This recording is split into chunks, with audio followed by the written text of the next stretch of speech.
Join us on stage. Remember, the only thing that can stop Monero is a false belief that it can be stopped. And if you want to win the revolution faster, we recommend you remove your XMR from all custodial exchanges immediately. Warning, voting accidents are common around here. Don't forget to properly secure your private keys. Monerotopia starts now.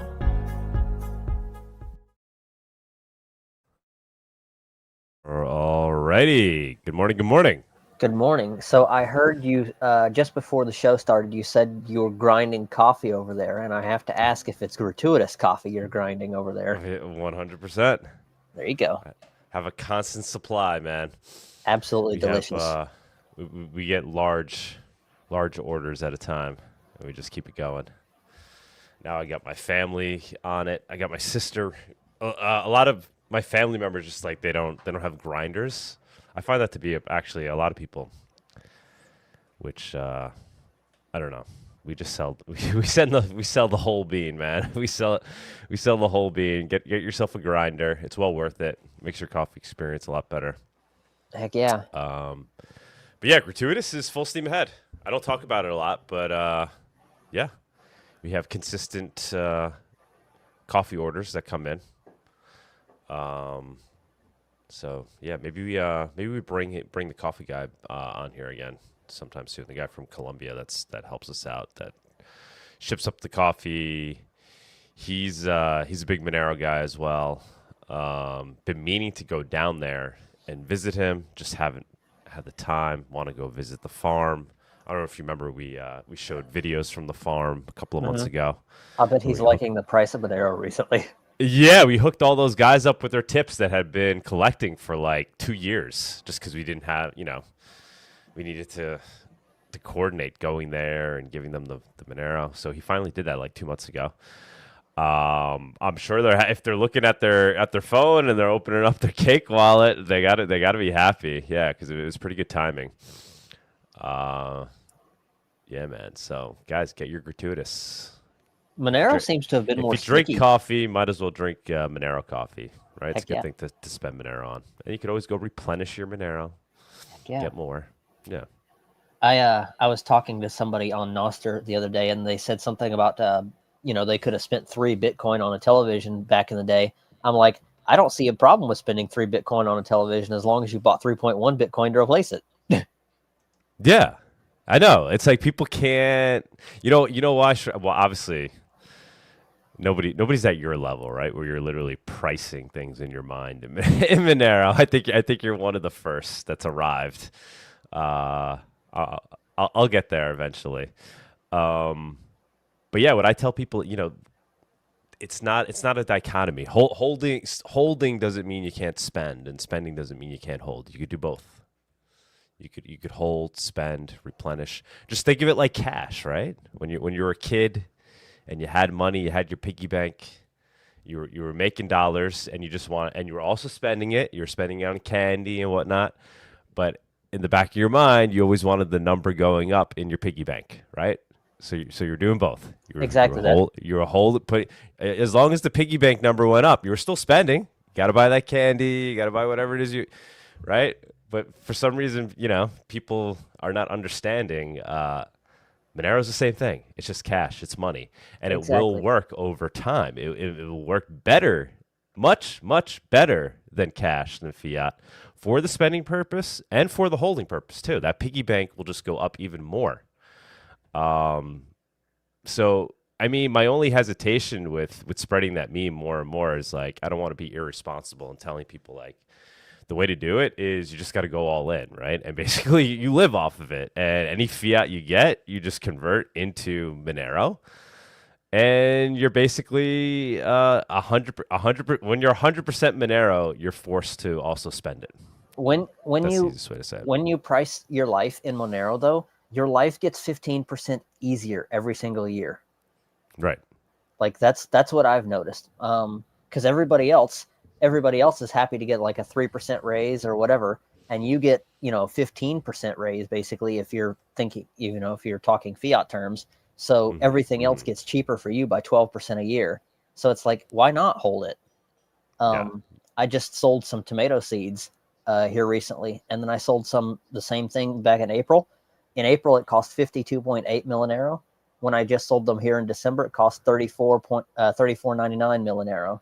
So that's There a you go. drop of what 33% in what 8 months.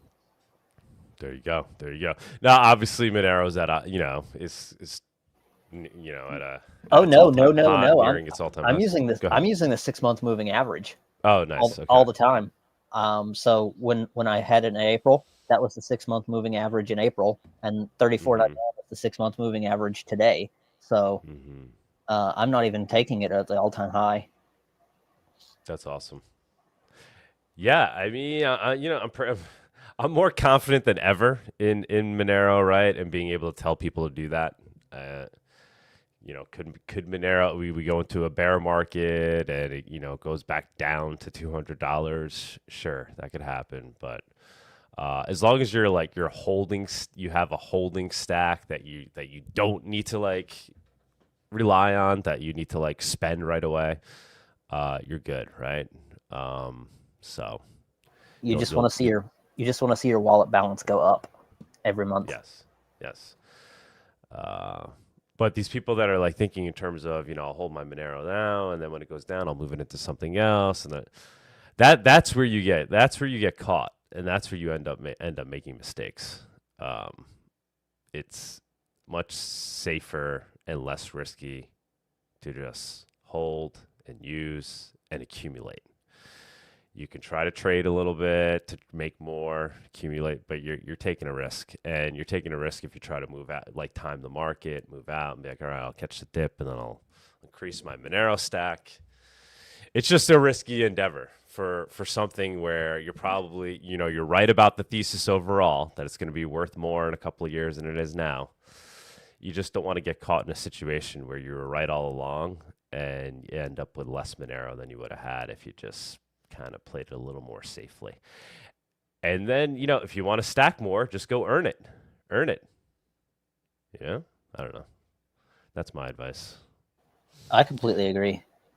We got Aaron Day coming up today as our special guest. We'll quickly get to that because we have him in the back room now. He's ready to rock and roll. I'll just quickly shill Monerotopia. Anybody listening to this show should already be well aware. Conference is coming up fast now because we've got the holidays, so that's all going to be a blur. We got Christmas, we got New Year's, and then bam, Monerotopia in early February 12th to the 15th. A lot of people in the U.S. That have kids in school and whatnot, like the public schools are off during that time. The week following, that's why we chose it. Because actually, I'll be hanging down there with my family the week following Monerotopia, which should be cool. Some of them will be checking out Monerotopia, which will be very awesome. So yeah, it's a family friendly event, guys. Bring your loved ones, your liberty loving loved ones, and come hang out in Mexico City at Huerta Roma. Come live off of Monero. Come live off of digital cash for 4 days at the Monero Accepting Marketplace. It's going to be freaking awesome. Our main stage sponsors this year are Cake and Edge. So we got two of the biggest Monero wallets sponsoring the conference. Obviously, Cake Wallet, they've been our sponsor from day one, really for all our ventures. So always greatly appreciative of Cake Wallet and Vic. And now we have Edge as well, which is beautiful because Monerotopia is all about adoption and usage, and these guys are on the forefront of that. They're the ones that are, building the apps that we use so that we can actually, live off of Monero like we're talking about here. So super excited to have them, and you'll be using those apps a lot at Monerotopia. It's a great testing ground for living off of Monero from the standpoint of the apps, from the standpoint of the vendors, from the standpoint of the users. A lot is learned as people live off Monero at Monerotopia for 4 days. And we'll go ahead. Turn off your fiat conversion in your wallet. Like go in and disable the fiat conversion and just have the Monero shown, and it'll help. There you go. Yeah, so super excited, guys. If you want to participate in any way, email us monerotopia@protonmail.com. Monerotopia@protonmail.com. We have people that hit me up pretty much after every show. When I say that, I always get like one or two emails. So it works. Hit us up for anything. You want to come and perform at the conference? You want to come sell stuff for Monero? Whatever it is, you want to be a speaker. You think you got the chops to be the speaker. You're working on an interesting project. Come on down. That's Monero related. We just had somebody, a very interesting. Did I list them here yet? No, I did not. I listed we have the Litecoin Mimblewimble guy, David Burkett. He's going to come talk about Litecoin privacy. We have the Attorneys Tour and Michael Hassard. Obviously, a lot's going on in the legal area of the cypherpunk movement, right? What we've seen, what recently happened with Samurai. So we have those guys that will be attending. We have the founder of SimpleX. We have Monero devs like Francisco. We have Zeno. We have Derek Bros. We got a lot. We got a lot. And we didn't put it up.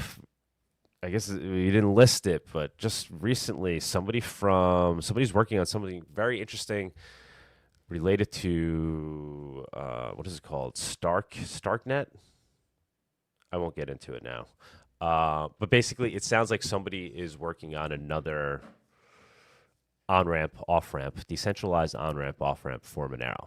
Another big project in the space that's looking to collaborate. And work with Monero. I won't go into more details now, but I'm very excited about it. Maybe we'll have him on the show before we do the conference, or maybe we'll wait because he wants to demo the product. He said he'll be ready to demo it by then. But yeah, in general, we have a lot of interesting speakers, and if you do want to come and participate in any way, email me monerotopia@protonmail.com. We have the Spanish talk section. We only put Alessandro up. Which super excited that he'll be attending. He'll be coming in from Argentina. He's the guy that ran Copa Monero and is continuing to do a ton for Monero in Monero Town. He opened up a paddle facility that people use Monero to buy food at the facility, and I think even just to rent the facility. So he's doing a ton for Monero adoption in Monero Town, and we're gonna have about 5 Spanish speakers overall. So we have a whole list of them. Just haven't added them yet.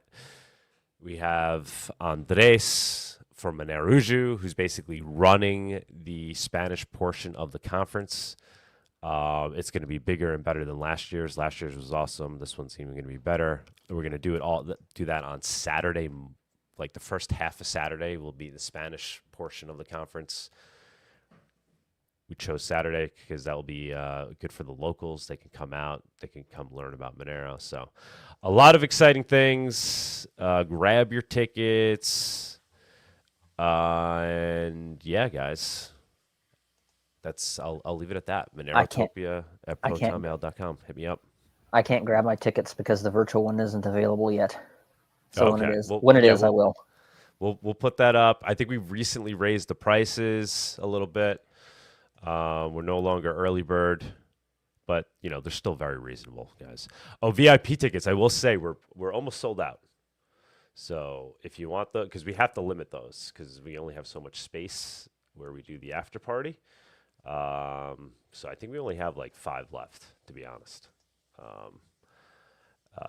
So yeah, if you really want to attend the speaker dinner, you better grab your ticket soon because they will fill up.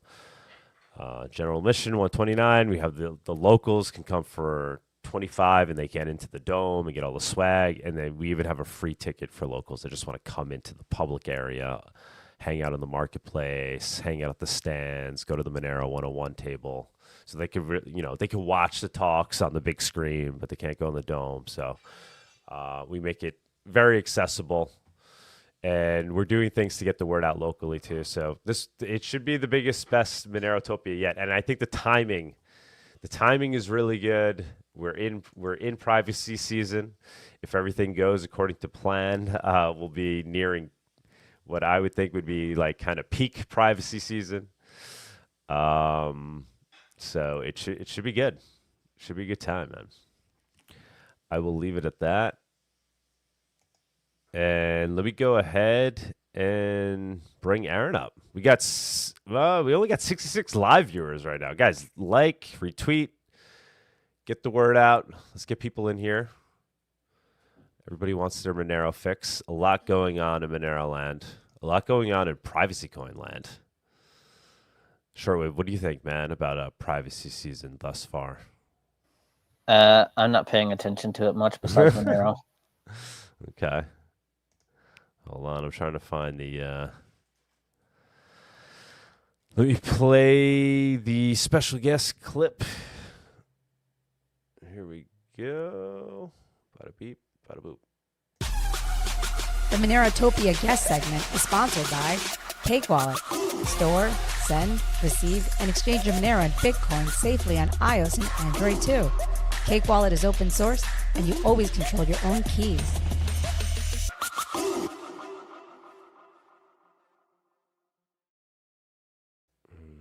All right, Aaron, what's going on, man? Not much. How are you? Good, good. Chilling, enjoying the beginning of the holidays here, and what I hope is just the beginning of privacy season. Yeah, same. Although I'm not appreciating this weather. I hate the snow and the cold. I'm looking forward to Mexico. Oh yeah, no, I know, man. I need the sunshine. The worst part is it just gets dark so early, you know? Yep. It's really hard to get that vitamin D. It really is. So I'm going somewhere once a month because literally I actually analyzed my genome and found out I actually have issues with vitamin D, vitamin A, omega-3s, because I've always wondered every winter I always have this issue, and people are like, oh, you're just complaining, and it's like, no, literally I'm struggling here. So yeah, we're heading out in a week. We're gonna go to Florida, and then we'll have Mexico. We're going to Mexico in January, and then Mexico again in February. Oh wow, you're coming back. Is there another event in January? No, we're just going to take a few days off and get some sun. It gets brutal here in New Hampshire. Are you planning on going to the People's Reset conference there in Mexico as well? I'm not going to that one this year, but I did speak last year, so I think I'll probably skip this year and then go next. Oh, which, by the way, I think we emailed everybody. Anybody who's attending Monerotopia, we have a code for people that want to also attend the People's Reset. He gave a really good discount. I think it's like 25% off their tickets. So yeah, you should have gotten that email. Recommend people check it out. I haven't been there, Aaron. I'm sure it was a good scene, right?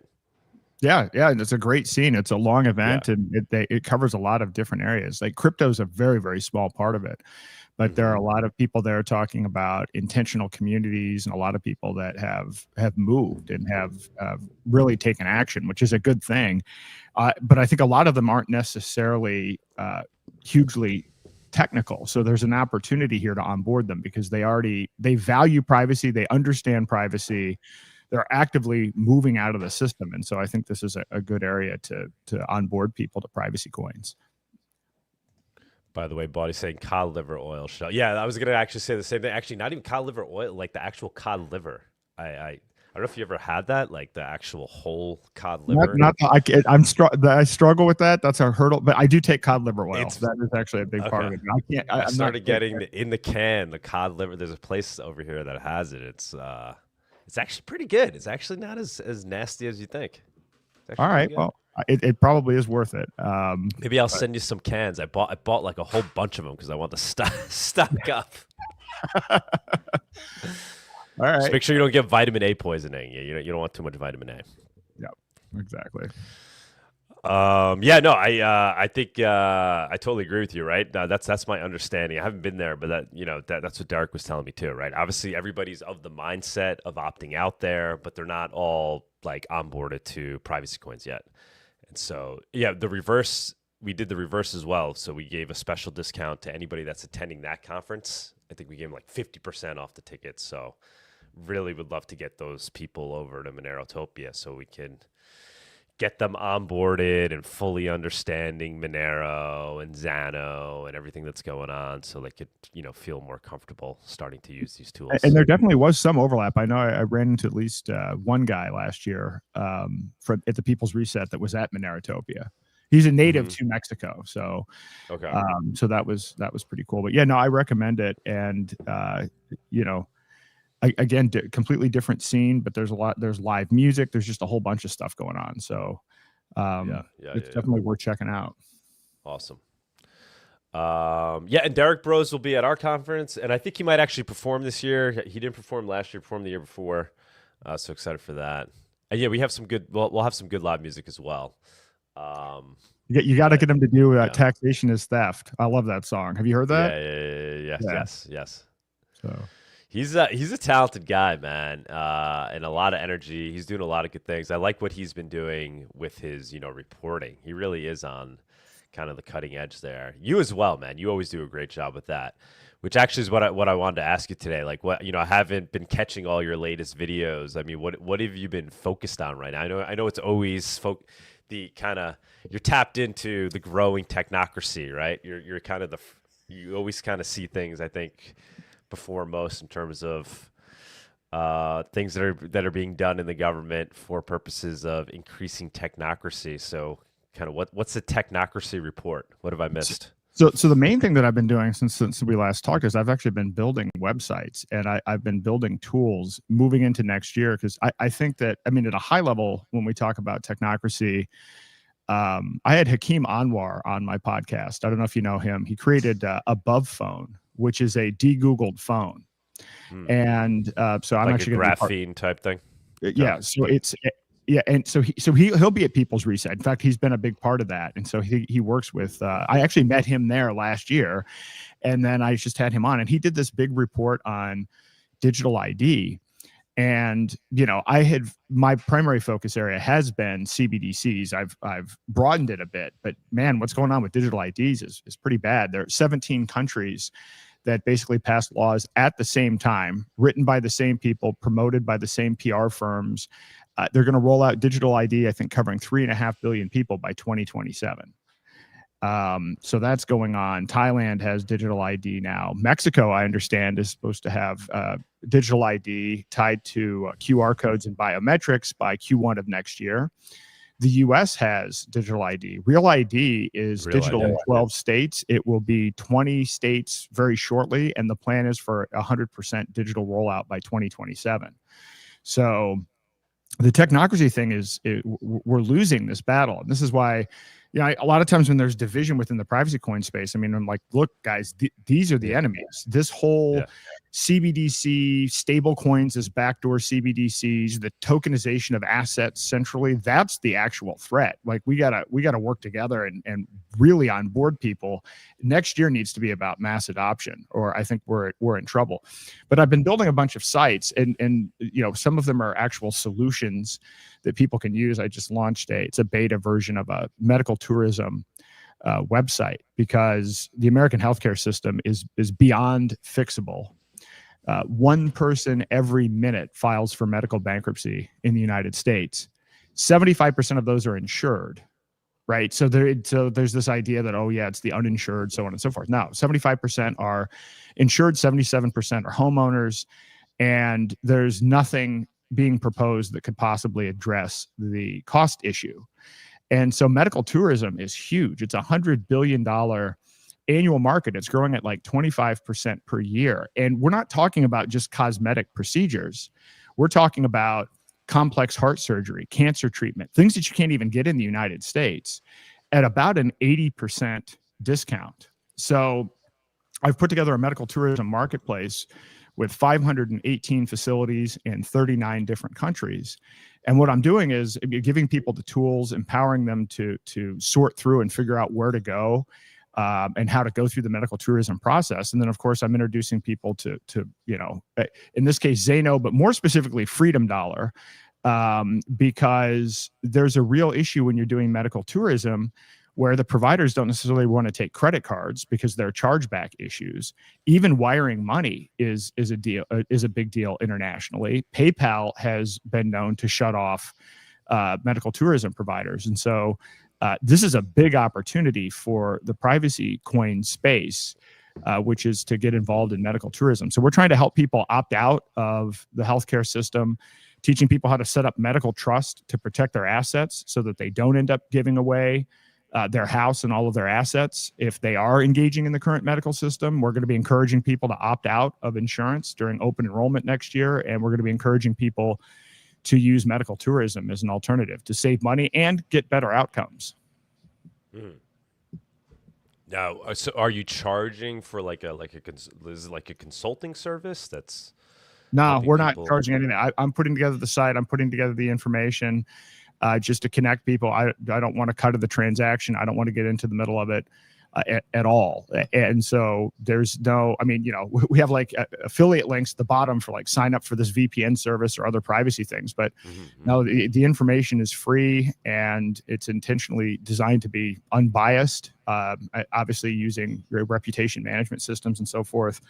I mean, there are other things that we're going to add moving forward, but I thought you're trying to get these services that you're finding to accept privacy coins, is what you're saying too?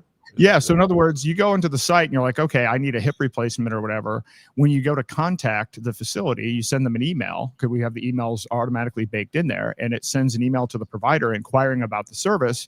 And then there's a little short paragraph at the bottom and says, and by the way, you should consider using these privacy coin solutions. And then there's a link back to the site that explains to them what all of that is about and how to get onboarded with it.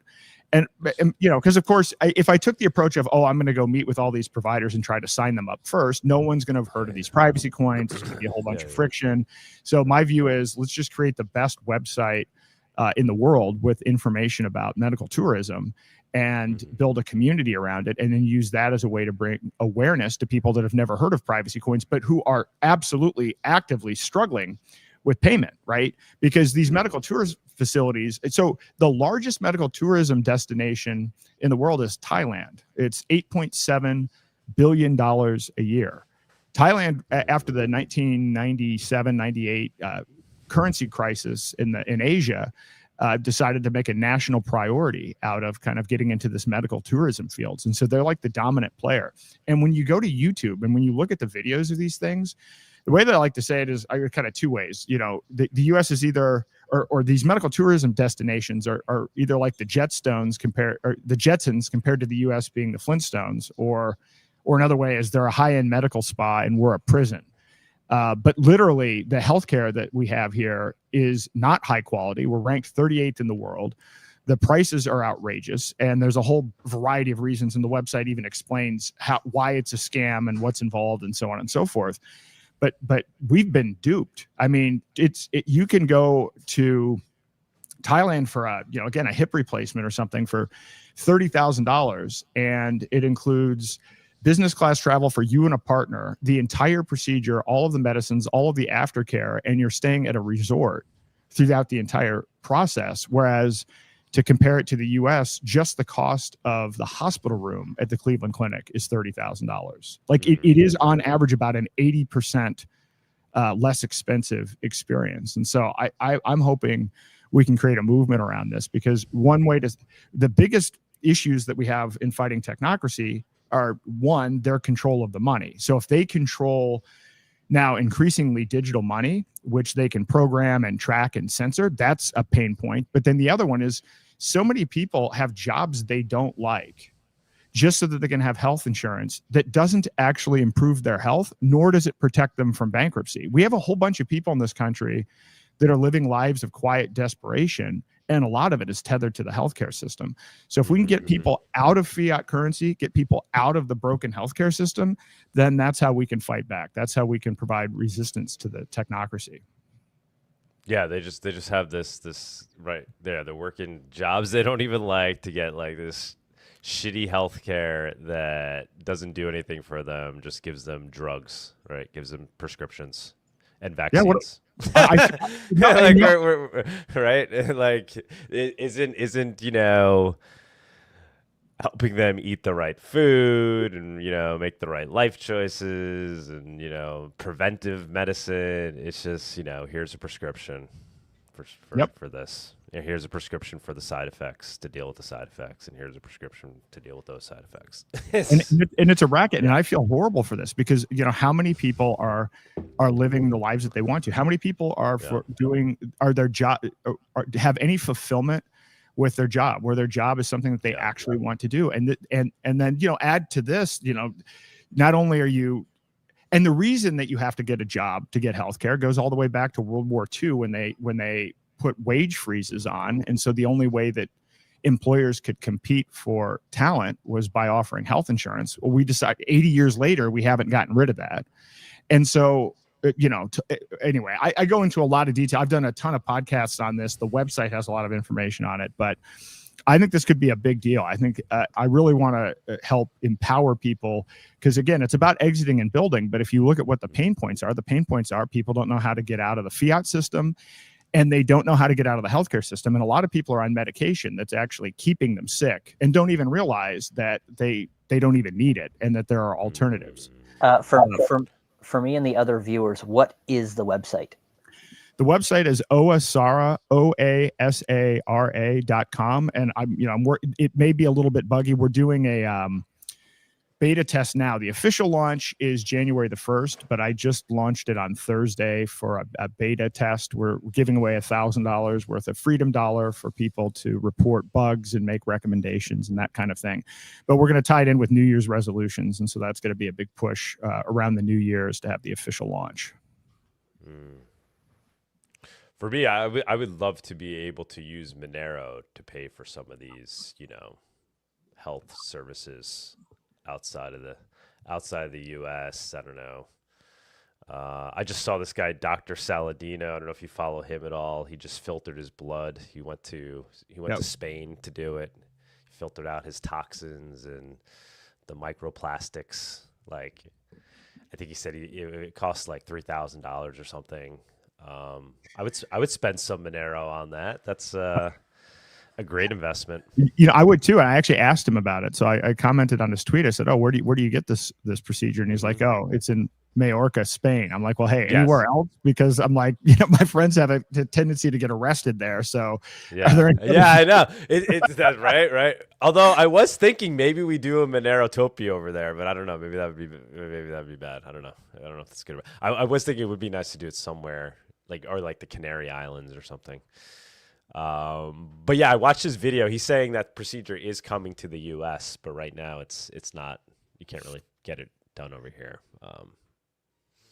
But that's the kind of stuff, though, when we have been poisoned. I know I've got these kinds of toxins. And now one of the other things that I've built, which I'm going to include in OSR at some point, I don't know when, but I've taken all of my genetic information, my genome, and I have it locally on my computer. And so I'm using an AI to analyze the genome, tell me what my actual risk factors are, which, by the way, is different than what the information you get sanitized information out of 23andMe.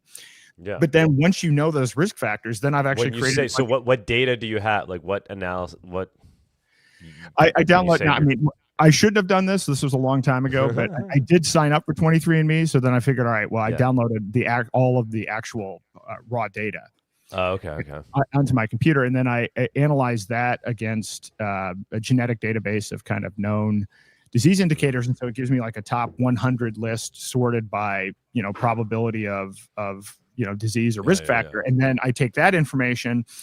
And I built an AI where I'm like, all right, I like what Dr. Berg says. I like what Dr. Jack Cruz says. I like what this other guy that you were talking about says. So I've downloaded all of their content, put it into a database. And so I can query basically virtual versions of them against my actual genome and then get them to make recommendations and even debate each other, which then I can then take the output of that and put it into kind of like an action center. So what does this mean in terms of supplements or peptides or changes in diet or that type of thing? And so I'm going to be playing around with that a lot. It's really eye-opening. It's funny you mentioned, so the number one thing that I have genetically that I have the highest risk and like the greatest variation relative to the general population is caffeine. Apparently I'm slow at processing caffeine. So when you were talking about coffee, and I drink a lot of caffeine, but apparently, if it takes the average person, whatever it is, 6 hours or so to metabolize that, it takes me twice as long. That was Really? pretty eye opening, actually. That Huh. I had no idea that was the case.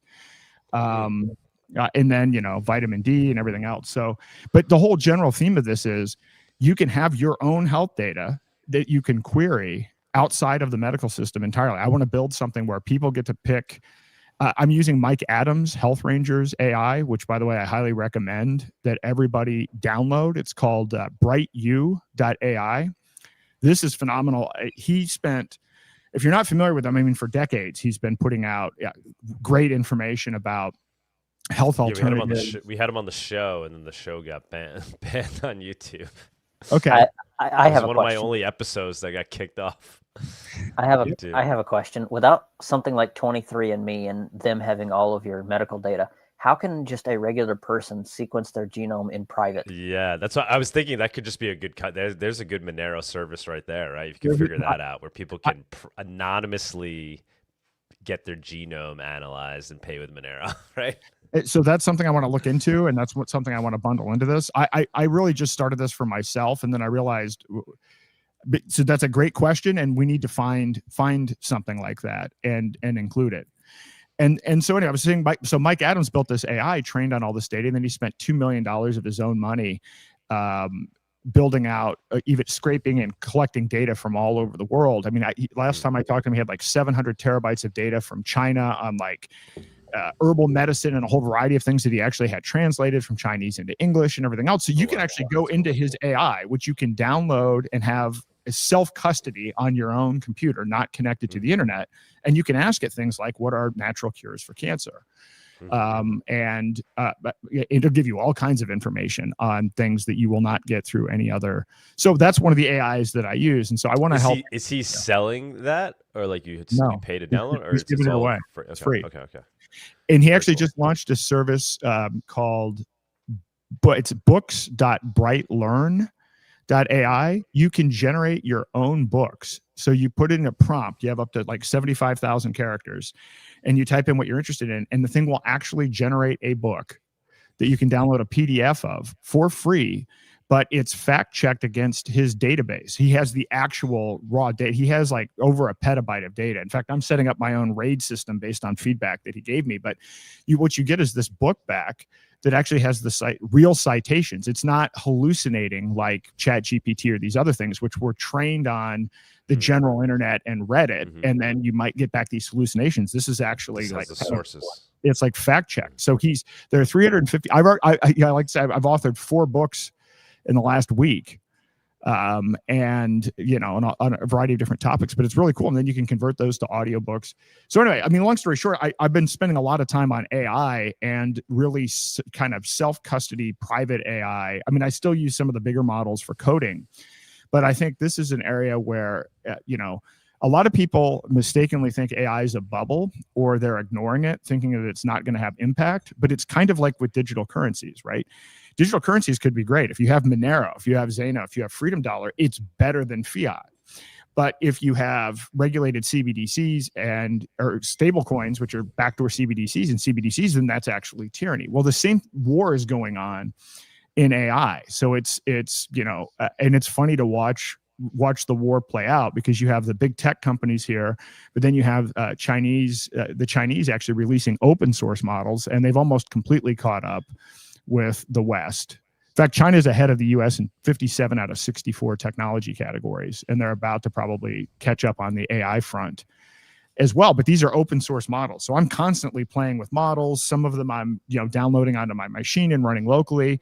Others I use their stuff just because they're losing money. If I'm doing image generation or video generation, it's either venture capital firms or big tech companies that are just burning through cash in their war to, be the winner in a winner take all, situation, rush to AGI. Amazing, man. Amazing. Yeah, I just have so many thoughts going on as you're telling me things. Like I've been meaning to maybe, another little side project, get a good Monero AI going, right? A good bot that's just trained on Monero, all all past Monero Talk episodes, all all meeting notes from all the dev meetings, obviously all like GitHub commits, everything, the zero to Monero, anything that's ever been all the research papers that could relate to Monero, crypto note, whatever it is, everything. Obviously, general AI is querying those things in a way, but to make it just, I think you could make a pretty good solid one, and then it could help, really onboard, teach people about, you go as deep or as shallow as you want, right? It can help with initial onboarding, and then, you could go much deeper down the rabbit hole. Yeah, I've done that with Zano. I mean, to the point where it's like I've created a virtual, I don't even know it yet. I've got a virtual Andre and a virtual Pavel. And, I've got the whole GitHub, all of the files, all the APIs, all of the documentation set up in my environment. So I've been able to develop apps that integrate with the wallet. We should be promoting that. Some people, a lot of devs don't like vibe coding, but I'm telling you right now, it's by the end of next year, it's going to replace most coders because it has gotten very, very sophisticated. I've been able to do stuff in 30 minutes that took me a year 30 years ago. Awesome. Yeah, I know, it's amazing. What specifically are you doing with that with Zano? You're saying like integrating it into the wallet as just like kind of a so there's several things. So I have 6 different sites right now. Like they're doing there's this Technocracy Atlas, which is it's a chatbot that has all kinds of information. Like it has all the Epstein files that have been released so far. So the AG released some, then the House released some, and then I'm going to immediately index, whatever this redacted thing is we're going to get next. But it has all of Patrick Wood's information on it. It's like 36.8 million words or something. In there right now, and I'm one of the things that I want to do is do kind of I look at it as kind of like a combination between an open source version of Palantir and WikiLeaks in a way where we can actually fund people to do investigative research. And so, in addition to the chatbot, I'm trying to build like a little graph to show how money flows and everything else. Because you asked, well, what's going on with technocracy? And so part of my answer to that is, well, one, it's complex. So why don't we just take what we know collectively and make it publicly available through a chatbot, and then allow people to start doing investigation where we have gaps. And so maybe you pay them bounties using cryptocurrency, or you could even integrate NFTs, do a whole variety of different things. And so with OSARA right now, I'm doing the $1,000 bounty program using Freedom Dollar. And then of course we're promoting to the medical tourism providers that they consider accepting these as a payment method.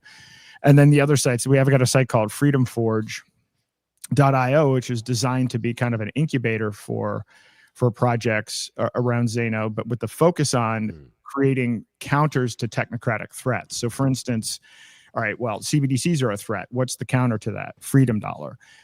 Centralized medicine is a threat. What's going on with MAHA? I mean, people think about Palantir in terms of like the CIA and predictive policing. Palantir's all over our healthcare data. People should be very alarmed by this. Palantir has a contract with the entire NHS. They're building a healthcare database of everyone in the UK.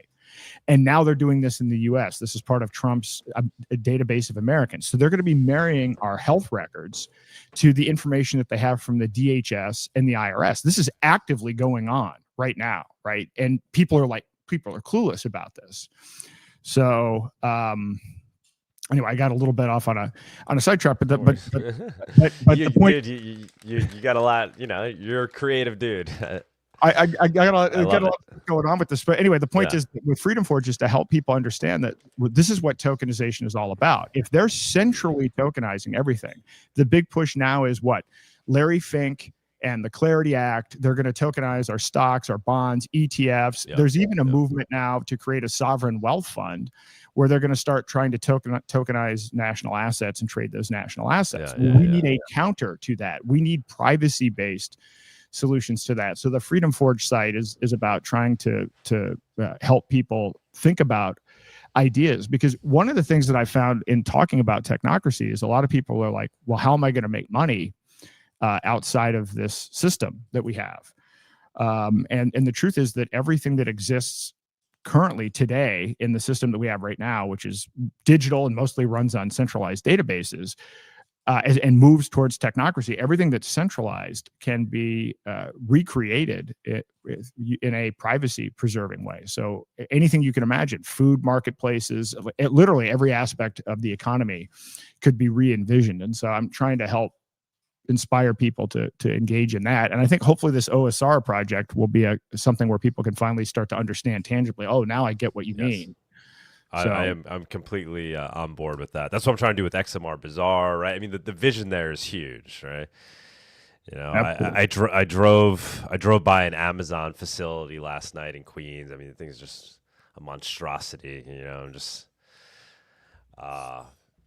just dreaming of what the XMR Bazaar version of that can be, right? Like, you know, it doesn't have to stay small. We can make these things big. We could scale them up. We have to. Yeah. Yes. And obviously there's some inefficiencies that come with being more decentralized, but there's also some added efficiencies that come with being decentralized. There's advantages as well. So I think we're seeing it, man. I mean, it feels like obviously technocracy is growing, but the revolution is also growing too. I mean, I do think the window is now, and I don't think it will be there forever. If they gain enough over us, it will get to the point where we can't escape, right? We'll just be trapped in it. I do think that window will close, but the opportunity is really great right now, and the momentum's on our side, the ingenuity is on our side, encryption is on our side, math is on our side. We just need to, we just got to build this stuff. We got to run with it, and we need enough people using it to the point where, all right, now they just can't shut things down. Then they just have to figure out how to deal with this new, more decentralized version of society. Yeah, so from my perspective, we've got to get on that because we have to move a lot faster than we are. One of the things that drives me nuts, and I post about this all the time, is that this fanboying of Elon Musk. Elon Musk is a technocrat. His grandfather was the head of the Canadian Technocracy Party. He's actively pushing for UBI. He's pushing for energy credits. He even likes Bitcoin because he claims that we're going to be able to get rid of currency, and currency is going to be based on wattage. That is the fundamental premise of technocracy. So people are sitting around, oh, he saved free speech. He did none of that. He actually tried to rip off the WeChat app, which is the everything app tied to social credit stores in China. He said it on a video, and everything that he's doing is pushing technocracy. Even Doge was not about saving money. Doge was about feeding information to Palantir. The idea is we should be replacing government with nothing. Replacing government with AI will actually decrease the number of people in government, but will increase the reach and the control of government. And people are not understanding what's going on with this. So Palantir is able to do what they're doing now because Doge handed over the APIs and access to all of the information in the IRS databases and other government databases, which is what it was intended to do. So the fanboying of Elon Musk is completely fake, and which isn't to say he hasn't created some cool stuff, but he's a technocrat, and people should be very alarmed about technocracy. Yeah, I mean, he's doing some incredible things, right? From a technical standpoint, and we don't really know where his heart is, but I haven't heard him talk about Monero. I heard him talk about Dogecoin quite a bit. I haven't heard him mention Monero. I don't even think he's been talking about Zcash, right? I could see the Zcash people getting to him. Listen. So he already has a digital ID system, right? If you're registered through X, which is tied to an Israeli company, you have we don't have freedom of speech. It's called freedom of reach, which is actually the equivalent of a social credit system. The algorithm that they have, they're already depressing content based on whether or not the advertisers would want their ads next to it. This is not a free speech platform. That's a myth. But here's the thing. X Payments is launching soon. So we don't know what all that is, but he put out a link to job descriptions. And so I clicked on the job descriptions. It's all KYC AML compliance. A big part of the job description that he put out there was compliance. So what are we going to have? We're going to have stable coins integrated with an ID, integrated with the social credit. He is literally building WeChat. So it's not about free speech. He's not going to be about privacy coins. I can tell you that based on who he's hiring. Just in the same way, like Jack Dorsey claims like that he's all for decentralization, and then puts together a Lightning Network solution where you have to give your social security and KYC information. It's absurd. Yeah. So the PayPal mafia guys, right? I mean, are still, they've always been pro technocracy. But yeah, I do think there's an opportunity here for us to win. Like I said, I'm seeing a lot of positive as well, right?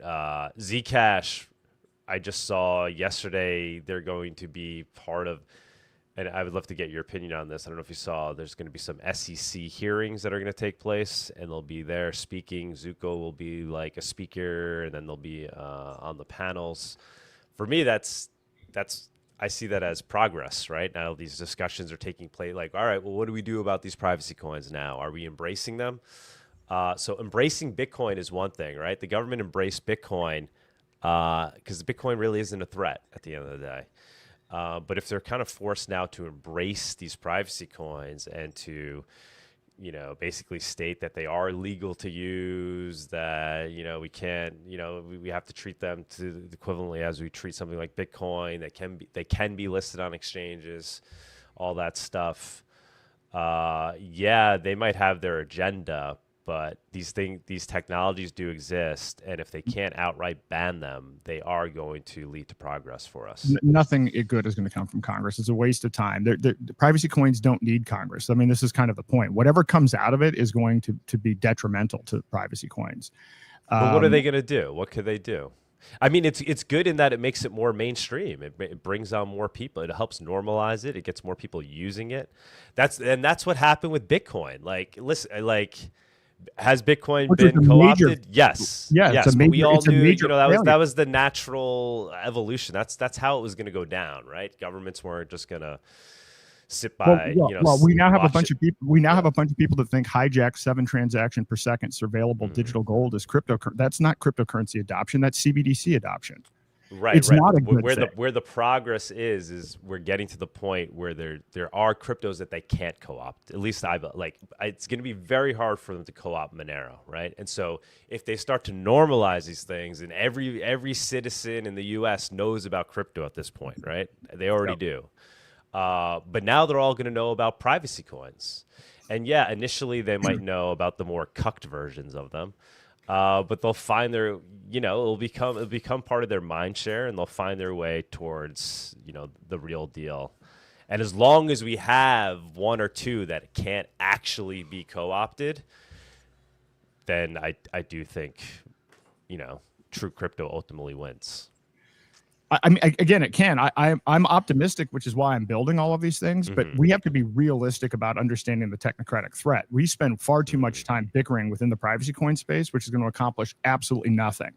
I mean, we are competing. That's what I'm saying then. So shouldn't we be cheering for, like, let's say, these guys, the Zcash guys that are now trying to talk with should we be there throwing dirt at them and saying, or should we be cheering them on? I'm not throwing dirt at them. We should stop. No, I'm just asking you. We should stop believing in the political process. It's not about whether it's Zcash or not. Look, I've had a lot of experience in politics, and I will tell you right now that nothing good comes out of it. Some of the most libertarian people I know that have gotten into politics have been co-opted. I've never seen a situation where anything good came out of the political process.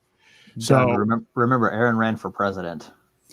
Well, I know, and I ran for Congress. I actually might run for U.S. Senate again, but that's a different story for a different reason, which is to bring awareness to technocracy. Long story. I have a music video that I made about it. The whole point is to encourage people to vote for themselves and to exit the dollar and exit the healthcare system and everything else. But the point is that no, I mean, I spent 20 years doing activism, running PACs, recruiting candidates, and everything else. And every time I see this, like, look at all of the Bitcoin people that got involved in politics. Look at where they went. Look at the Winklevoss twins. Do you know that the first candidate that they supported through the Fair Shake PAC that they put the most money into was Adam Schiff? Right? Like we are getting the worst possible outcomes with the crypto people that have been involved. They're the cringiest people. They're almost worse than like the Rockefellers or central bankers in the way that they're behaving. So, I mean, look, if the hearings bring out information and raise awareness about privacy coins, great. But if it gets people sitting around waiting for the government before they build things or do things, the one thing that would be bad about it is if all of a sudden everybody's sitting there waiting for a Zcash or a Monero ETF. That would be a bad outcome. And think about how many people, because when I've gone to 27 states or whatever and done these crypto workshops, most people don't even know that you could have used Bitcoin as a payment method. Most people only know of it as a speculative investment. Like, the narrative's been that hijacked. So I just hope it doesn't get hijacked in the same way where this ends up being about ETFs. And so, well, I'm beginning to feel like that's really what's differentiating Monero from all the other cryptos, right? Obviously, it's default private. But ultimately what differentiates it is the fact that it's the least co-optable. It's the least likely to be added to an ETF, I would think. I don't know. Maybe that changes. I don't know. But I don't think it's going to be added to ETFs anytime soon. Yeah, I mean, I sure hope not. Or more importantly, that people sit around. Like, that doesn't even make sense. Like, why would people want a privacy coin in an ETF? How does that even...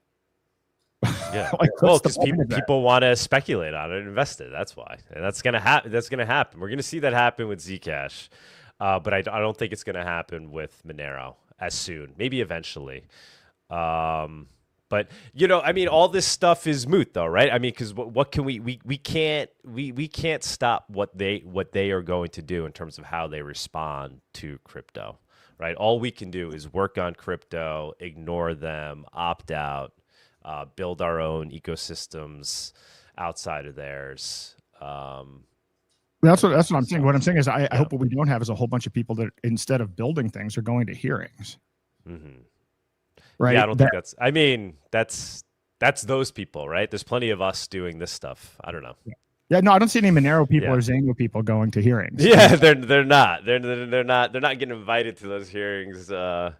I don't know, but like, if I was invited, would the Monero community be up in arms about it? I would think it would be a good thing, right? Like, I'm not going to sit there and be like, yes, let's add transparent addresses to Monero. No, but help get the word out on why I think it aligns with the ideals this country was founded upon, and why we should just treat it like traditional cash and all that jazz, whatever. Yep. I don't know. I am an optimist, obviously, at the end of the day when it comes to I'm an optimist, just not about the political process. And I'm very, because a lot of people that I know that even watching these Bitcoin people, they didn't know anything about politics. So they actually naively thought they had a whole bunch of assumptions that all turned out to be completely false. Yeah. I know the political scene very, very well over here, in New York. Yeah. So. One other thing about technocracy is, I mean, you probably saw that those Epstein. So I had presented as a not as a fact, but circumstantially, that Epstein probably funded the Bitcoin core developers and the hijacking of Bitcoin, which has now been proven. To which the Maxis say, oh well, this is old news, which it's not old news. It's not old news. That Jeffrey Epstein explicitly funded 3 Bitcoin core developers. One of those core developers is Corey Fields, who ended up being the co-author of Project Hamilton, the U.S. retail CBDC. That is now definitively fact, which should be alarming and very jarring for people. And the fact that there are people that are claimed to be libertarians still trying to claim that Bitcoin is freedom money and wasn't hijacked. I don't even know how you do that and look at yourself in the mirror, to be honest. Whatever happened with Project Hamilton? Project Hamilton was still buzzing as of a year and a half or so ago, and it was up to 1.8 million transactions per second. Now, in theory, Trump's executive order shut down any kind of funding of it, government funding of it, although the funding of it was coming from the Federal Reserve Bank of Boston and MIT. So I don't even know. The funny thing is I was watching the hearings when they were putting up this anti-CBDC bill. And I'm watching like Maxine Waters on the floor, and she's sitting there. It's like, well, we should at least be able to continue to do research on CBDCs. We don't want to be behind, people that are at least just researching and figuring it out. I'm like, research?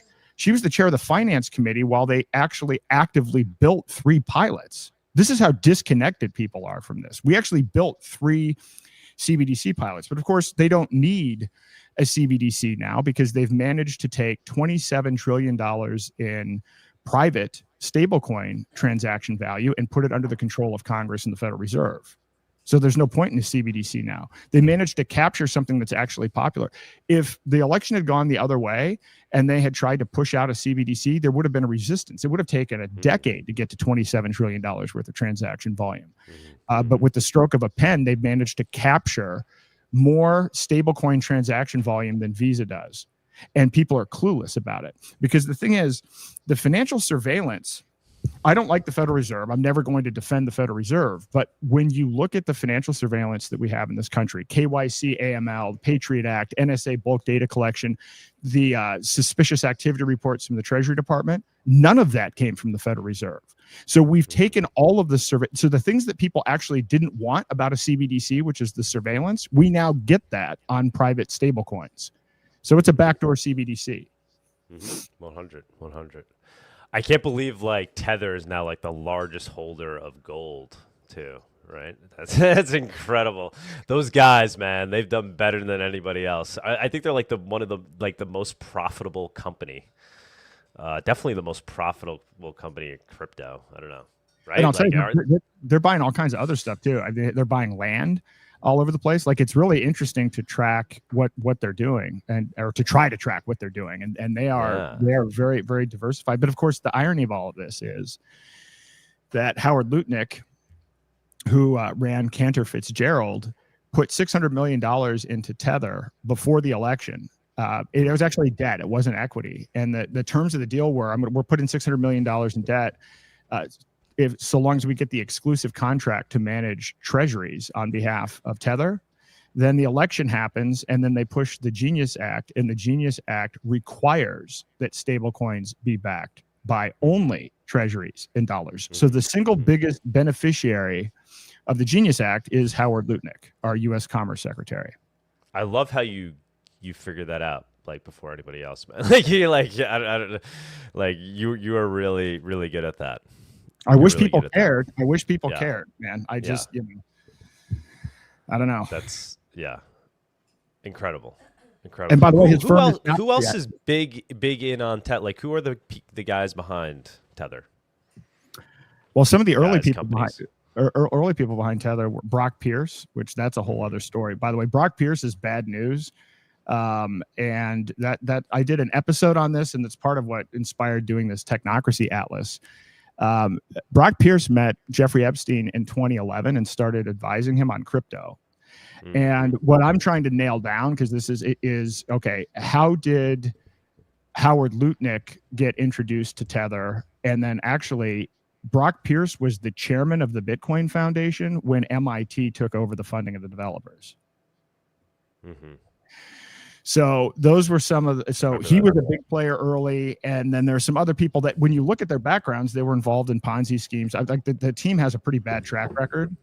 And now it's expanded, and it has, Cantor Fitzgerald and everybody else. And now they're getting into investing in Rumble and just kind of diversifying in all kinds of tragic ways. And so people should look at Brock Pierce though. But he's been involved with a lot of stuff, and not great. Yeah. Was he hanging out on Epstein Island? I don't know if it was Epstein Island. It was one of the islands. It was either Epstein's Island or an adjacent island. That's where he met Epstein. Okay. And of course, the Puerto Rico thing has its own narrative and drama associated with it, which I was looking at going to Puerto Rico at one point. And actually, a friend of mine moved down there for a while, and it's kind of a cesspool. Well, I may end up there for family reasons more than anything else. Aaron, let me go ahead. Actually, I don't know, Body, if you're ready. Let me go ahead and bring Body up. We'll do price report, but maybe Body has a comment or two. Maybe he wants to chime in before we move on to price report. Also, Aaron, is there anything else you want to bring up topic wise? No, I mean, there's so much. I mean, I could go on. Yeah, we could do a 3-hour Monero talk. I know. I definitely, greatly appreciate you jumping on today. Let me bring Buddy up, see if he wants to chime in with anything. Buddy, are you there? Hey, yeah, I'm here. Hey. I don't actually have anything to chime in. Aaron covered it all really, really well. Yeah, no worries. Whoops. We could go ahead and move things along. We'll do price report. Aaron, very excited to see you down at Monerotopia in the next 2 months. Remember to eat that cod liver.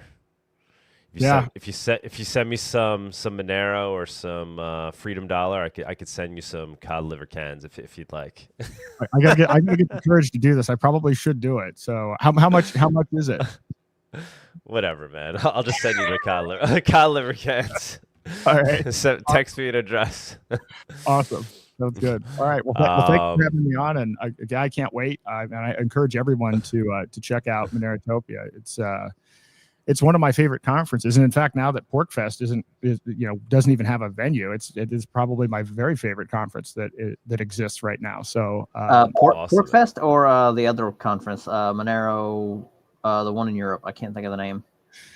I've never been to that. No, PorcFest. PorcFest has been at the same campground for years, and now apparently that fell through. So I don't even know if there's going to be a PorcFest. Oh, it completely fell. Really? Oh dear. Oh my God. So I don't know. I haven't paid attention, but as far as last time I checked, there's not even a venue. So that, wow. Whatever that means. They'll figure something out, right? So I hope they figure something out. But hey, we were there at the peak. We were there at the end. Oh my God. For that experience. It was great too, man. Great job, by the way. That was fantastic. You too. That was awesome. So and as you predicted, it would kick off privacy season. I mean, you called that one. Yep. I think I'm not saying privacy season is because of what happened at PorcFest, but it added to the momentum for sure. It didn't hurt. I mean, Ross Ulbricht being there, all of the different people, Edge Wallet, Cake, everybody there, and then all of our political prisoners. And some of them are still political prisoners. That was the central place for it. Mm-hmm. So let's ramp it up at Monerotopia. Last thing, any word on Roger Ver? Like, what's the latest status? I mean, he negotiated a settlement with the government, mm-hmm. but he, part of it is, from what I've read, he can't talk publicly for 3 years. I mean, basically, when I looked through the documents, if he gets anything more than like a parking ticket, his entire deal is invalidated. So, which I'm grateful that he's not in prison, but in my personal opinion, I frankly, I hope he gets a pardon. Ian Freeman as well needs a pardon. Roman Storm needs a pardon. The Samurai Wallet guy. I mean, the war on crypto. Yeah, if you did a Ponzi scheme, token, you got off. But if you actually developed privacy protecting technology or an open source developer, the war's still on. So I hope more awareness is raised, and hopefully maybe there will still be more pardons in the future. Any way we get him to come to Monerotopia, you think, or he doesn't want to? I don't know. I haven't. I'm sure he just needs to unpack the experience that he's gone through, and I don't know. I can't. Well, if you touch base with them at all, throw it out there. Obviously, it would be amazing if you were to show up. That'd be fantastic. Will do. Hey, I do have a question actually. Do you what do you think about the bill introduced to force Americans to be that have dual citizenship or multiple citizenships to choose? Do you think that's actually going to pass, or is that just like bluster? I doubt it would pass, just because it would not be in the best interest of the actual politicians that we have in Washington, D.C. But I, to be honest, I haven't followed it that closely. Maybe it will pass, but I'd be surprised. Yeah, I doubt that would. How many is it like getting serious traction, Buddy? No, I don't think so. I mean, I haven't heard it getting serious traction in Congress, but social media is talking about it a lot. So, who's like running with it? Who's the I Who's think leading the charge? Instagram and Facebook and Twitter are running with it more than the actual politicians. Like, Okay. I mean, but who are like the figureheads for it? oh, I can't remember. Some congressman was like, Okay. I didn't know his name. It wasn't like a big name Yeah, to I me. only just recently saw that too. No, there's too many dual Israeli citizens in Congress, I think. Yeah, exactly. Yep. All right, Aaron, thank you so much, man. Very excited to see you in a couple of weeks, and we'll be in touch. Awesome. See you then. Yeah, Have a good please one. do spread. Yeah, please do spread the word to your people about Monerotopia. Get the word out. Get as many people as we can down there. All right. Will do. All right. Right. Awesome. Thanks. Cheers, man. See you Adios. guys. Bye. All right, we'll go ahead and move on to the price report. Here we go.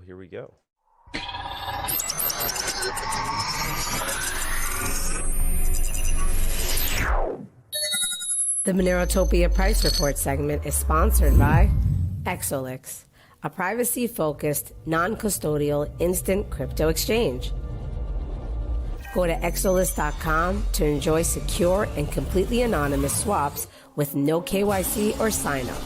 Swap between Monero and 2,000 plus assets at the most competitive rates and with no limits. Exolix.com, your fast and secure way to privacy.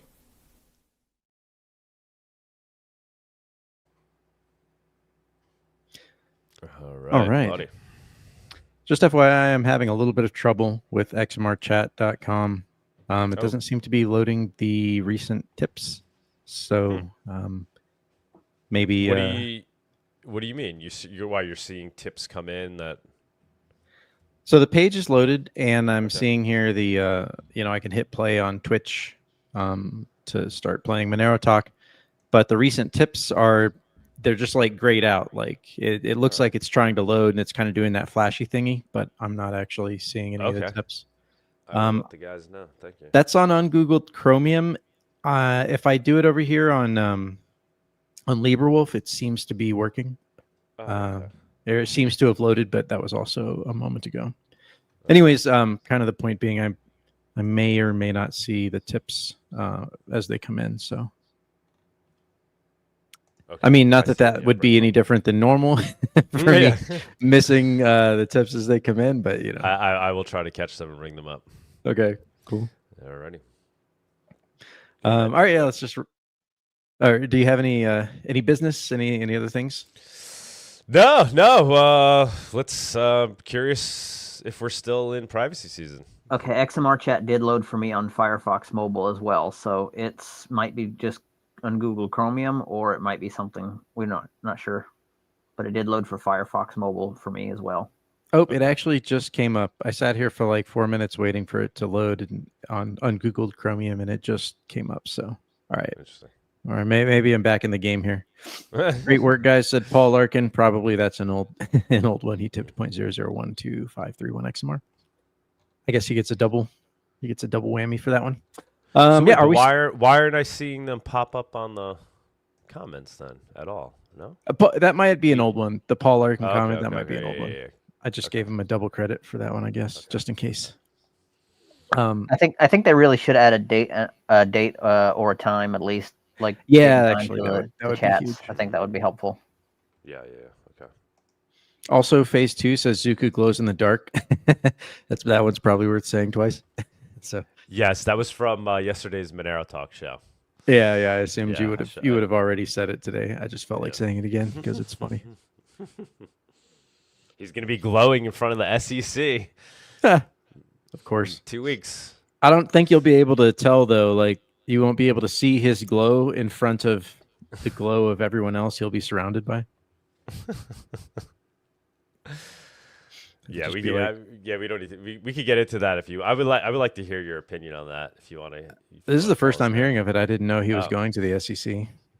Yeah, I was going to bring it up in the news. I mean, it sounds like they're going to have some, kind of roundtable thing with the SEC. He'll be giving a presentation, and then there'll be like a panel discussion. And it's the SEC, I guess, is exploring privacy coins essentially. That's hilarious. So they're going to have a quote unquote round table. Of course, the SEC sitting at King Arthur's round table will be the only one with a gun in the room. Everyone else will, is kind of begging them for this and this and that. But okay, it's a round table. I love the fucking euphemisms and the way George Carlin talked about playing with language, abusing Yes. language. All right. No, that's interesting. I'm definitely interested to hear more about that. Yeah, I mean, I think it will ultimately be good for Monero, bringing awareness to it. But yeah, Are they You going guys to all say know the where I M word stand. live on television? I think the I vast highly majority. doubt any of them. I will- think the vast will- majority of the community would disagree with you, Doug. Sorry, but I just feel like that's probably the case. that Monero becoming more well known in society is a bad thing. No, that like it's going to be brought up at the SEC or whatever. Like I think. Oh, I don't think they're gonna say the M word at the SEC. I don't think so. Yeah, it's all Zcash guys. I mean, you have that guy JW. He's been on the show a couple of times. He's an attorney. He's he's I done- just think and I think I represent the rest of a lot of the Monero community that we think you believe too much in the political process. No, I guess I'm not using the correct words, or I think maybe you guys are just so like I don't know. You're not listening to me. Like maybe do the steel man my argument, body steel man my argument. The idea of participating in the political process is primarily, first and foremost, to get attention, to bring public awareness to whatever topic it is that you want. The chances, Doug, if I'm steel manning your position, there is some small chance that we could make regulatory changes that are going to benefit Monero. But in general, the more important factor is that, hey, we're going to have someone up there talking about privacy coins in front of the SEC. This is going to get attention from the general corpus of the United States. Exactly. Yeah, I'm just seeing it as it's bringing attention to Monero. Like the meme is growing. People will learn about privacy coins, and eventually, if they're learning about privacy coins, they will eventually learn about Monero. I just see it as good marketing for Monero, and it helps kind of widen the Overton window, right? Making it, normalizing it, people talking about it, just like what we saw happened with Bitcoin, right? Originally, Bitcoin was basically labeled as a tool for the dark markets, and now it's completely normalized. Now, I understand people fearing that we don't want that to happen to privacy coins, but if they work as intended, it can't happen. So you'll get the normalization without the cuckery, because if Monero works as intended, they won't be able to defang it. That's the hope. I mean, that's our only hope. And there's really no way for us to stop governments from talking about it and bringing it up. So there's really nothing we could even do. I mean, there is a really good case to be made that if the word privacy or the term privacy coin gets used in front of, I don't know, some regulatory body, that some amount of, and gets the attention of more people, right? And it becomes a quote unquote thing, the new thing, that's going to spill into Monero. Like there is going to be spillover because you can't talk about privacy coins without talking about Monero. We have at least achieved that. Like as a community, you can't go research privacy coins anywhere and not accidentally come across Monero. So there is something to be said for that. Exactly. I think mostly I would regard such a thing with just inherent skepticism. And in this case, I would use skeptic mostly in its sense of neutral, like just show me the evidence, but also with a slight amount of disbelief. Right? There's kind of two versions of that word. The colloquial version is skeptic, like I kind of disbelieve. I would be suspicious, right? I would be looking for like, okay, what's their angle? What are they trying to accomplish here? In what ways are they going to try and do something that actually harms Monero on the back end, right? Maybe it looks like it's good for Monero, but what are they going to like? What might they be doing on the back end? I don't know. I would just, keep at least a neutrally skeptical position on that. Now, I'm not suggesting you, Doug. I'm just saying personally, that's how I Yeah, approach for it. sure. I mean, I don't think anybody in this community isn't skeptical of the government, right? Like, but yeah, maintain that skepticism, everybody, 100%. I mean, I'll tell you one thing. Ever since I went on that podcast, I've been getting offers from some larger names trying to contact me on Twitter, and I'm kind of like, yeah, I don't know if I really want to play your game, right? They wanted me to participate in some stuff, and I'm, I won't say who exactly, but some people that like you guys have heard of, right? News outlets, crypto news outlets. But what's your fear there? It's not that I have a fear. It's more just like these guys have have treated Monero in the past with disdain and scorn. And I'm not sure that I want to go participate in their, and play their game. I don't know what their angle might be, and I don't know what they what their intentions are. So I think I'm basically going to decline to participate in those things. Like someone like I would Thread Guy. encourage you to do it, man. If anybody could pull it off, it's you, right? You're not going to roll over, and you're going to very effectively get your side out. And then the truth will rise to the top. I mean, unless they then like butcher it and edit it. But if it's like some live event, I think you should definitely do it. Yeah, I mean, there's a case to be made both ways. I definitely understood. I knew that would be your position for sure. I don't mind going on a guy like Thread Guy. He's just a sole degen that like, okay, there's some like privacy coin pivot here. Like, tell me some stuff. Let me give Monero a fair shake. That's one thing, right? But like going to interact with these guys who I know are nefarious is in a lot of cases a very dubious proposition. Yeah. Or I should say, you might be giving them too much credit too, though. I mean, yes, they may effectively be nefarious, but I don't know if there is. I don't even know who you're talking about. But in general, right? Like if people are as planning, as plotting as you may think, I mean, they're probably just greedy people that are trying to make money. And if like it currently aligns with having Bawdy on the show to talk about Monero, that's why they're doing it. Maybe not to hurt Monero, but just to make more money, right? It's probably their angle. It's I don't possible. even know who they are. It's possible. Yeah. But yeah, I don't know. I'll think about it some more. All right, what's been going on with the price? It doesn't seem like there's been a whole lot to me. Yeah, crypto overall trying to recover, basically recovering to the place that I was like, yeah, you should get long here. So if you survived that, that liquidation wick, then maybe you could have some big upside here. Monero doing pretty good. Is privacy season over? Doesn't quite look like it to me. Zcash season might be over. Hard to say on that one. Let's see. Oh, Doug, can you maximize the charts for me? Okay, so we're looking here at the Monero price chart, and I don't know, things look pretty good to me still. Obviously, we're basically flirting around $400. That seems to kind of be the steady state price. So $400 sitting right here at this white line. Overall, I would say this still looks like a decent chart structure on the short term time frame. This does. It's starting to look a little bit like Monero, on a TA sense, right? And again, just what are my feels? What do the spider tinglies say? And also, Spider-Man is gay, so I'm just like, don't take that. I'm not gay. Anyways, fucking retarded.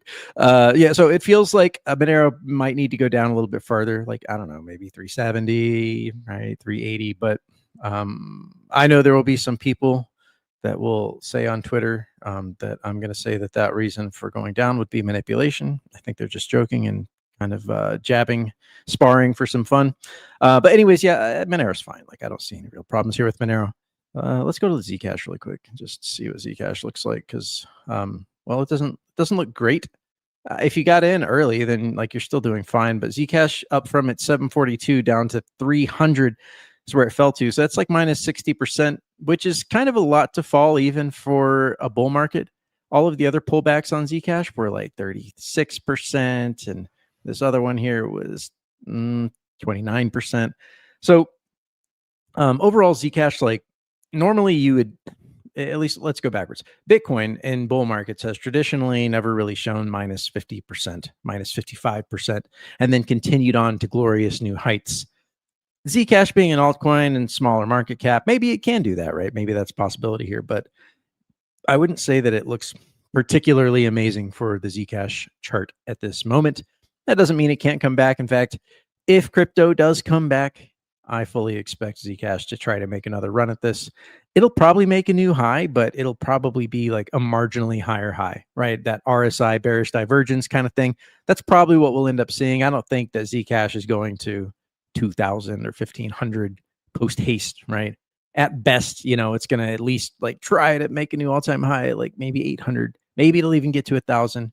And I guess from there, we'll just kind of we'll have to take it, play it by ear and see what happens there. Hopefully, Tux sold his bag. Who? Tux. Oh yeah. I mean, because he was somewhere around like 250, he was like, man, I hope it gets back to 300. I'm like, don't worry, bro. You're probably going to get that back. So somewhere in there, I bet you he was taking profit. Tux is a smart guy, so I bet you he was taking at least a little bit of profit on that. But yeah, I don't know. Can Zcash make a comeback? It's coming up here on a pretty strong level, although that level is kind of dissolving. So on shorter time frames, like say the 30-minute chart, I can tell you that Zcash looks like it's going to want to try and do some stabilization. It could have a wick down to maybe like 285 and then try to come back. I think, again, a lot is going to depend on whether or not crypto can make a comeback here. We'll get into that. I actually got to tip my hat at Tony for bringing up something that I had completely missed. I didn't know was out there, and I think is relevant. But we'll get to that in a second. So let's finish up here with XMR and say, what do we think is going to happen with XMR? I don't know, bros. Maybe a little bit of a pullback followed by some more positivity. I think that there's based on the recent action, right? Since October, Bitcoin has had problems, crypto has had problems, but since October, Monero went from 300 to 400 and has had this like nice steady movement, with some volatility up and down. But overall, Monero has had this nice trajectory towards the upside. So what do I see in store for Monero? Probably like some more like generally sideways to mildly positive action over the course of weeks and in the course of months. That's really what I would expect, just given the history of how crypto has had problems, but Monero has sort of continued doing well. And Monero has continued doing well even as privacy season has had a pullback, right? Zcash, right? We say, well, when I hear privacy season, I just hear fake Zcash pump. Like that's what I hear in my mind, but okay. The privacy season has had a little bit of a pullback to the tune of minus 60%. So has Pirate Chain. Pirate Chain has also had a big pullback here. It might even be worse than Zcash. Let's take a look. Minus 75%. That's unsurprising. The Diet Pepsi of Zcash, aka Pirate Chain, although slightly more anonymous than a Coke machine, has had a 75% pullback. That is, I guess, problematic if you're a Pirate Chain holder. It didn't even make it to our standard deviation levels. It stopped short and then pulled back. So I guess how useless is my wave magic in that case? We didn't even make our targets there, which is kind of why you sort of should take profits little by little on the way up. Okay, Xano also fell. Hasn't really. How much has Xano fallen from its peak? Tried to make a new all-time high, but failed. Minus 33% on Xano. Yeah, you're fine there. You could say Xano's still fine from a charting sense. And also, typically people don't believe in double tops, although this isn't quite a double top, but it's close enough. So far, you would say Xano's fine. Again, the way crypto goes, just like the way Zcash will go with crypto, Xano will go with Zcash, and maybe Pirate Chain will even make a comeback here if crypto can come back and Zcash can come back. I don't know. Monerotopia, not really doing that great either. I guess, I don't know, bros. Tari just seems to be down and down. Maybe the inflation, maybe we got to wait for like a quote unquote halving, even though I doubt it's an actual halving. It's, probably just a decreasing supply. Maybe there's just too much inflation, people selling it. I don't know. I'm telling you, at some point, this coin is going to be a good buy. I don't know if I can tell you when that point is going to be. It's probably a good enough buy. And then just hold, like I said, hold it for a couple of years. Don't put a lot of money into it. Put a couple percent. Cubic, sucking ass. Big surprise. Did they break their all-time low? No, not quite, but they double tapped that bottom. This chart is definitely, nothing goes down in a straight line. Maybe Cubic can manage to do it, though. I don't know. But we would still be looking for some kind of rebound a little bit higher for Cubic.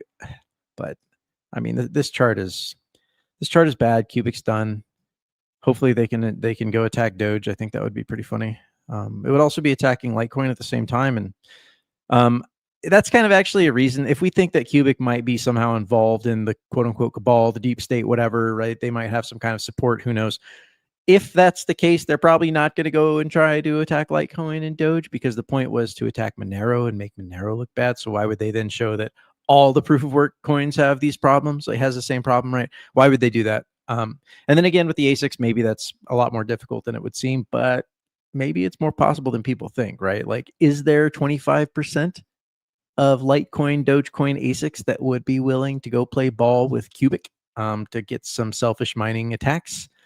It would be hard, given that they were unprofitable on Monero and doing that. That would be hard to justify that But again, if they're using their token to subsidize that attack, but again, who's going to pay for that token? Who's going to pay that premium to subsidize the attack? Why would they do that? Right? Charlie Lee doesn't want to attack his own chain. So anyways, all right. Cubic's probably basically over. Maybe they'll find a way to make a resurgence at some point here, but I don't think that point is anytime soon. Monero versus Bitcoin still doing quite well. Bitcoin has had a bit of a comeback, but Monero has also continued to show strength. So we are sitting at like 0.004% of Bitcoin's market cap. What an abysmally retarded market. And yes, markets can be wrong. So fuck you. And fuck markets. I don't know. I'm just trying to be inflammatory over here. Let's see if we're gonna do my head and shoulders pattern and say where should this thing top out, right? Where would our quote unquote target be from a whole head and shoulders pattern? Probably, I guess I'm just eyeballing this, so we're not going to do anything too crazy.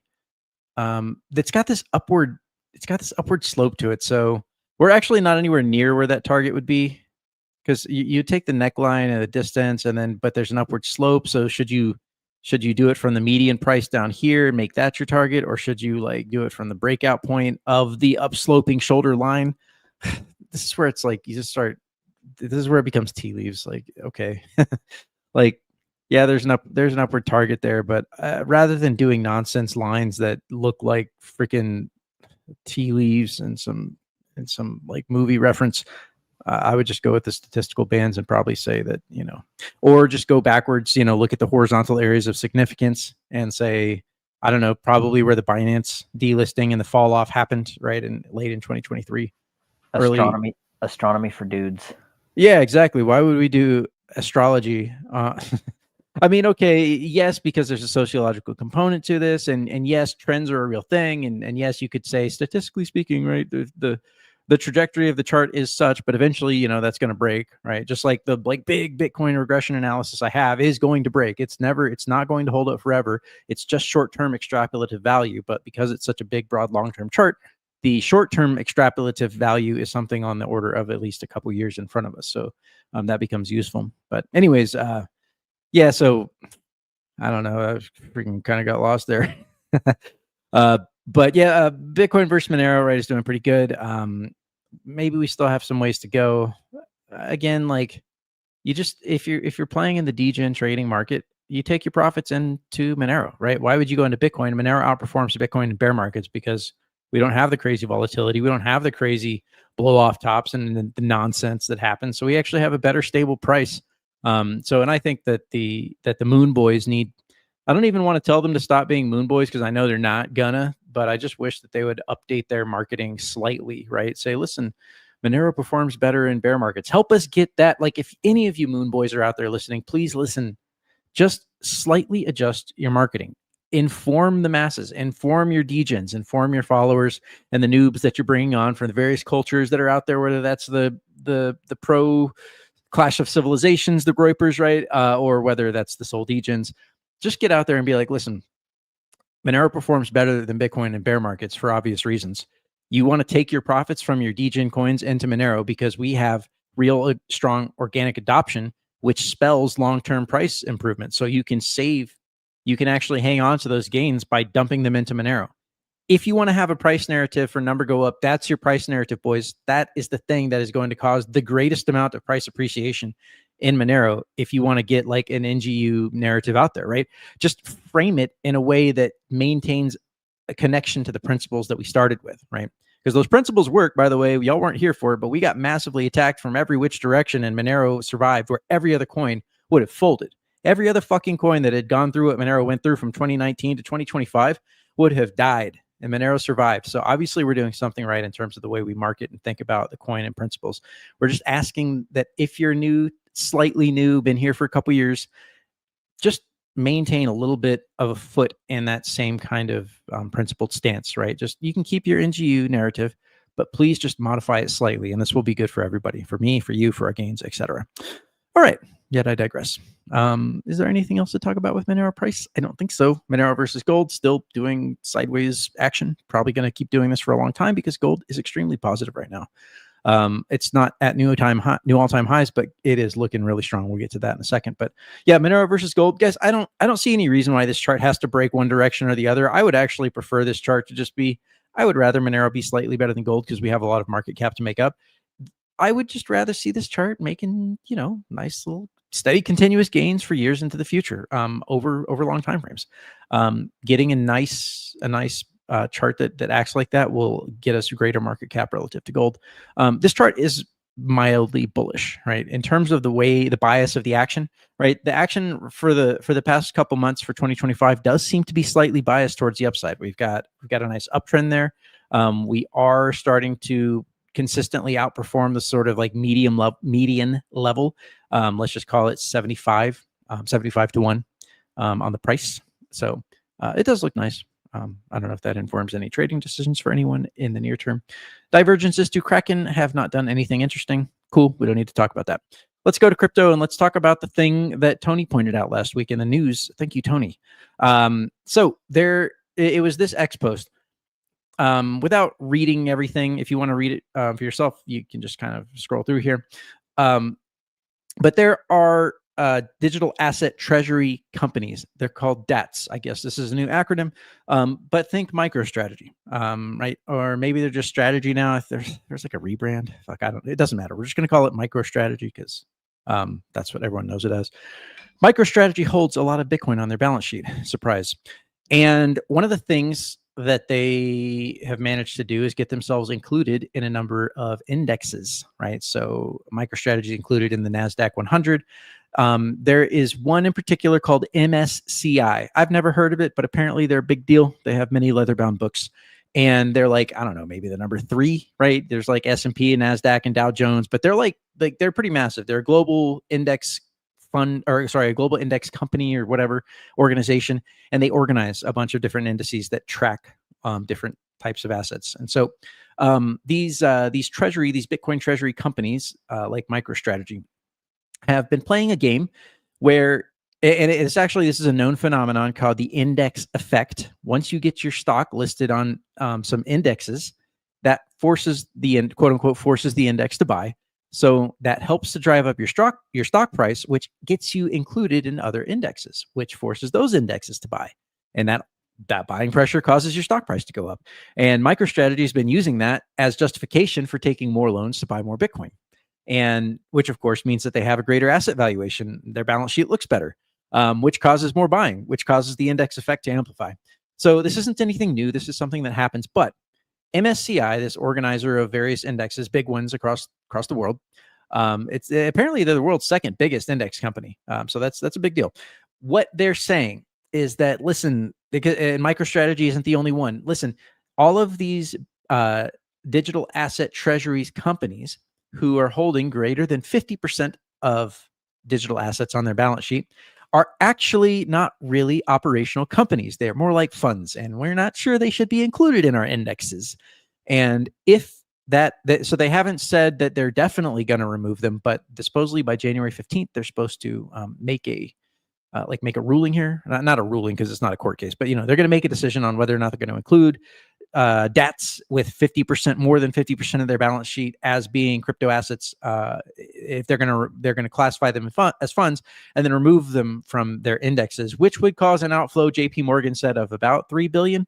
So, but maybe the bigger story here is that this could also cause other funds to reevaluate their position on whether or not these companies, it could cause other indexes to reevaluate their position on whether or not these DATs are funds or actual operational companies. So perhaps we could see the removal from other indexes.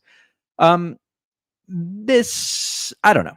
Sorry, this happened on October 10th, and we've had problems with the Bitcoin price since October 10th, right? Let's see. Let's go right back to, what am I doing? Wrong spot. Right, yeah. So you can see actually October 10th was the actual peak, or almost the peak, just a few days before it.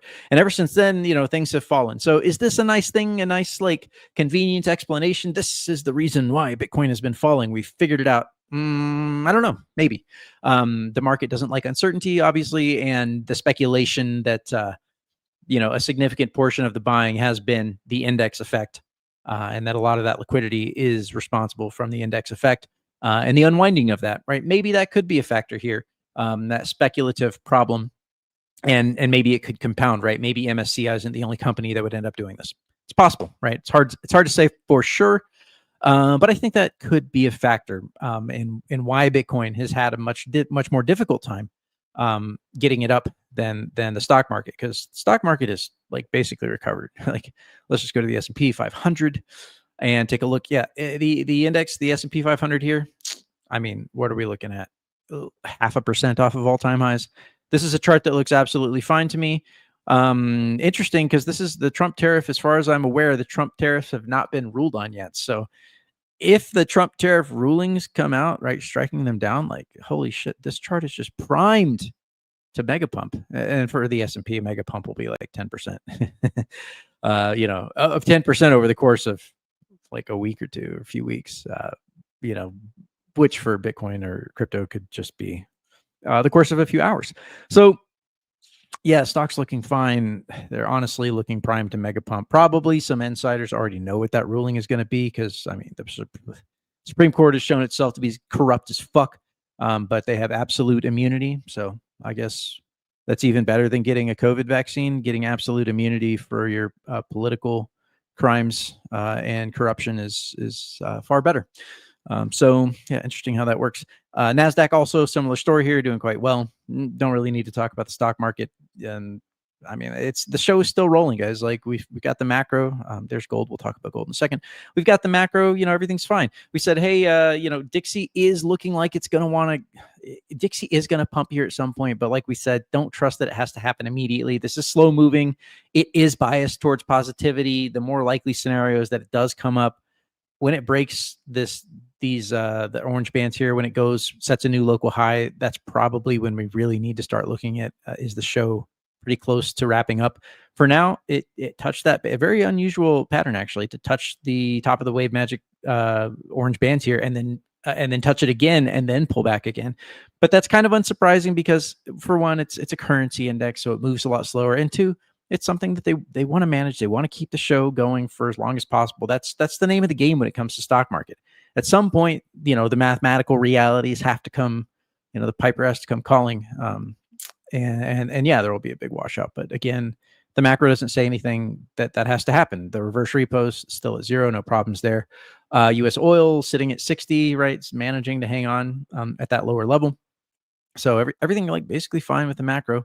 Obviously, we got to look at bonds, which are also not showing anything that interesting, although maybe of slight interest, I guess. I don't even know if it's worth pointing out, but the very short-term 3 and 6 month yields have actually come down significantly and are starting to now finally get back in trend with the longer term yields, like the 1, 2, and 5 year yields, which on my overall inversion tracker, all the other inversion trackers that you see are the 2 year versus the 20 year, or like some subtraction of two specific yields. I just aggregate all them together, right? From the 3 month to the 30 year. We just subtract them all from one another, and we say, what does the overall inversion picture look like? This is the power of writing your own scripts and thinking for yourself. You don't have to listen to stupid pundits tell you that the 10 year versus the 1 year is the sign of inversion that matters the most, right? And inversion hasn't appeared to matter at all. So maybe this is a case of where an observed signal becomes noise, right? Because inversion correction used to be the thing. Maybe we just need more correction of the inversion before we get the macro crash. But I mean, we don't need to talk about macro crash yet. So don't worry about it. Don't think about it at the moment. We're not at that point. Really, the question we all want to know is, can Bitcoin make new all-time highs? I think that that a lot kind of depends on this news thing that we're talking about, right? The MSCI, the index effect. I think a lot might depend on that. If we get a favorable, hey, we reconsidered our position, and we're going to think about it some more, or we're not going to do that. All right, well then Bitcoin's going to pump, right? It's also an interesting question to ask ourselves: if Bitcoin has fallen this much on the basis of a single fund, of a single index company, determining that, hey, maybe maybe MicroStrategy and these other companies are actually funds and not real operational. Like, if this much fall off has happened on the basis of that, what does that say about how much effects of institutional chicanery, a la Michael Saylor, how much of this bull market is really just that, right? How much of the movement of the price from 80,000 up to 125,000 is really just chicanery going on in the financial markets, juicing, gaming the Bitcoin price? And could that potentially be a little bit of an explanation for why the dominance hasn't moved to the level that we want? I was thinking about that some this morning. I'm not convinced that that's necessarily the case, but it could be, right? It could be that a lot of institutional money is now just wrapped up. And so when people were buying Bitcoin, that doesn't actually sort of get the hand-me-down effects anymore towards the altcoins. But still, that real cash should be going, right? Those purchases should be going into the exchange complex via Coinbase. Generally speaking, Coinbase, I don't know, is Gemini a player in there? I'm not sure. But so maybe, I don't know. Is it possible? So last bear market, we saw alts outperforming Bitcoin for a long period of time. So it's interesting that was the case. Maybe we could see some other kind of counter-cyclical effect that doesn't make sense traditionally for what crypto was, and maybe it's the involvement of the institutions, the big five guys. Maybe that has an effect here. I don't know. Anyways, I want to see this fall off. I'd like to see some altcoin gains. We have not had our alt season, or we did get a slight alt season, but it only came after we got decimated. I say we. I'm not really an altcoiner per se. But I want my fucking gains. So, all right. Bitcoin dominance, whatever. It seems like it wants to go sideways for a little bit longer, for quite a while longer. Maybe ETH will have to drive this if that's ever going to change. ETH is also in the institutions, so I don't know. ETH really needs to get back to all-time highs. We'll see if it actually can do it or not. ETH is also believe it or not, ETH is also going to be wrapped up into this index effect to some smaller degree. Will it ever truly gain that index effect? Will it ever get that kind of big stuff going on? I don't know. I feel like there's a double-edged sword for the big fi guys in terms of their relation to the deep state, because ETH actually does work to be able to do quite a lot of stuff. But they also use the SEC to murder a lot of that stuff. So, the utility of that platform, not a whole lot has been growing or being developed on ETH. It's just all kind of steady state, the same stuff. But there's new stuff, but nothing big, right? Nothing major is taking hold there. No narrative inducing events are taking hold on ETH. The L2s sure support billions and billions and billions of dollars of activity. And some of that is, some of that's even basically legit activity. It's probably mostly just stable coins, but just in general though. Oh, and by the way, obviously, it's just destroying Bitcoin's L2. But that's no reason why price has to accrue to ETH, right?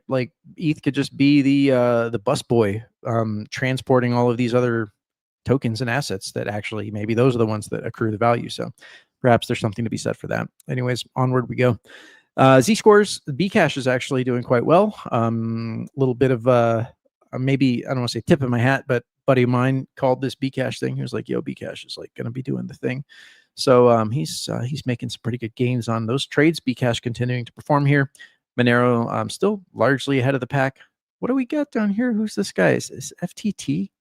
Damn. Sam Bankman been trading from prison? Did they get him a covert cell phone smuggled up a rectum? I don't know. Anyways, somehow FTT outperforming the rest of the field lately. All right, whatever. Maybe some people got in on that. I don't know.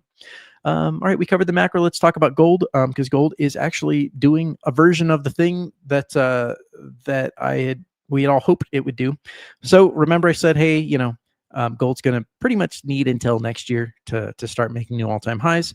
Pretty much going to still stand by that. Today is December 6th, and gold is it's still going to need probably some time before it beats that 4,400 level, which is about where it peaked out back in October. But this is a positive chart, right? It came down, set some lows, and then immediately started biasing towards the upper side of the standard deviation bands, right? And now it's just consolidating at that level. It's trying to set this area here as a nice support. It needs to make a new local high. Right now, it has been capped at about the 4250 level. Almost, 4265. It needs to make a clear break of that level. Let's just say it needs to get to 4300. And then hypothetically, I guess it could come, make a little pullback, set a floor, set a support, and then start going up to try and beat, to make new all-time highs. Or it could just go there straight away, right?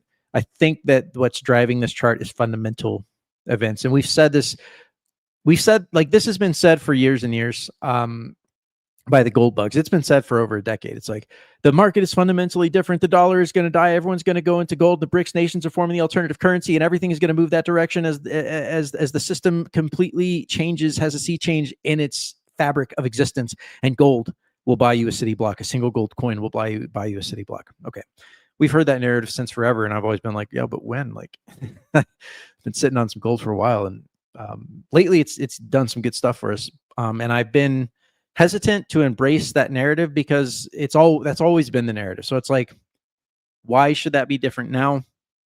It does seem like in a very broad sense, fundamentally, things are changing in the world. There is actually a sea change happening, and that probably is propelling gold in a very fundamental sense to heights that go beyond statistical levels. This is a perfect example of when markets make fundamental decisions, and I'm obviously, a little bit of anthropomorphization there, but when markets move on fundamental bases, that can break statistical things. If those fundamentals have changed in a very profound way, that'll just break your statistics, right? Statistics work during steady state analysis. And obviously with the wave magic stuff, we go from short-term statistics all the way to very long-term statistics, right? So when we look at long-term stuff like the Bitcoin regression analysis, the boundaries there, you get reasonably good extrapolated power over short time frames, over, in that case, a couple years. And you get reasonably good strength on those signals when you get close to them. And then the shorter time frames, obviously, those are easy to break because they're not really like large, broadly established economic processes. But anyways, it does seem to me like there is some okay, the United States has pivoted basically in a lot of ways out of the Middle East. We kind of did a little play attack on Iran, and I guess Israel is basically genocided their neighbor, and that's pretty fucked up, obviously. But the United States is now focusing on fentanyl that doesn't come from Venezuela to get some oil, maybe.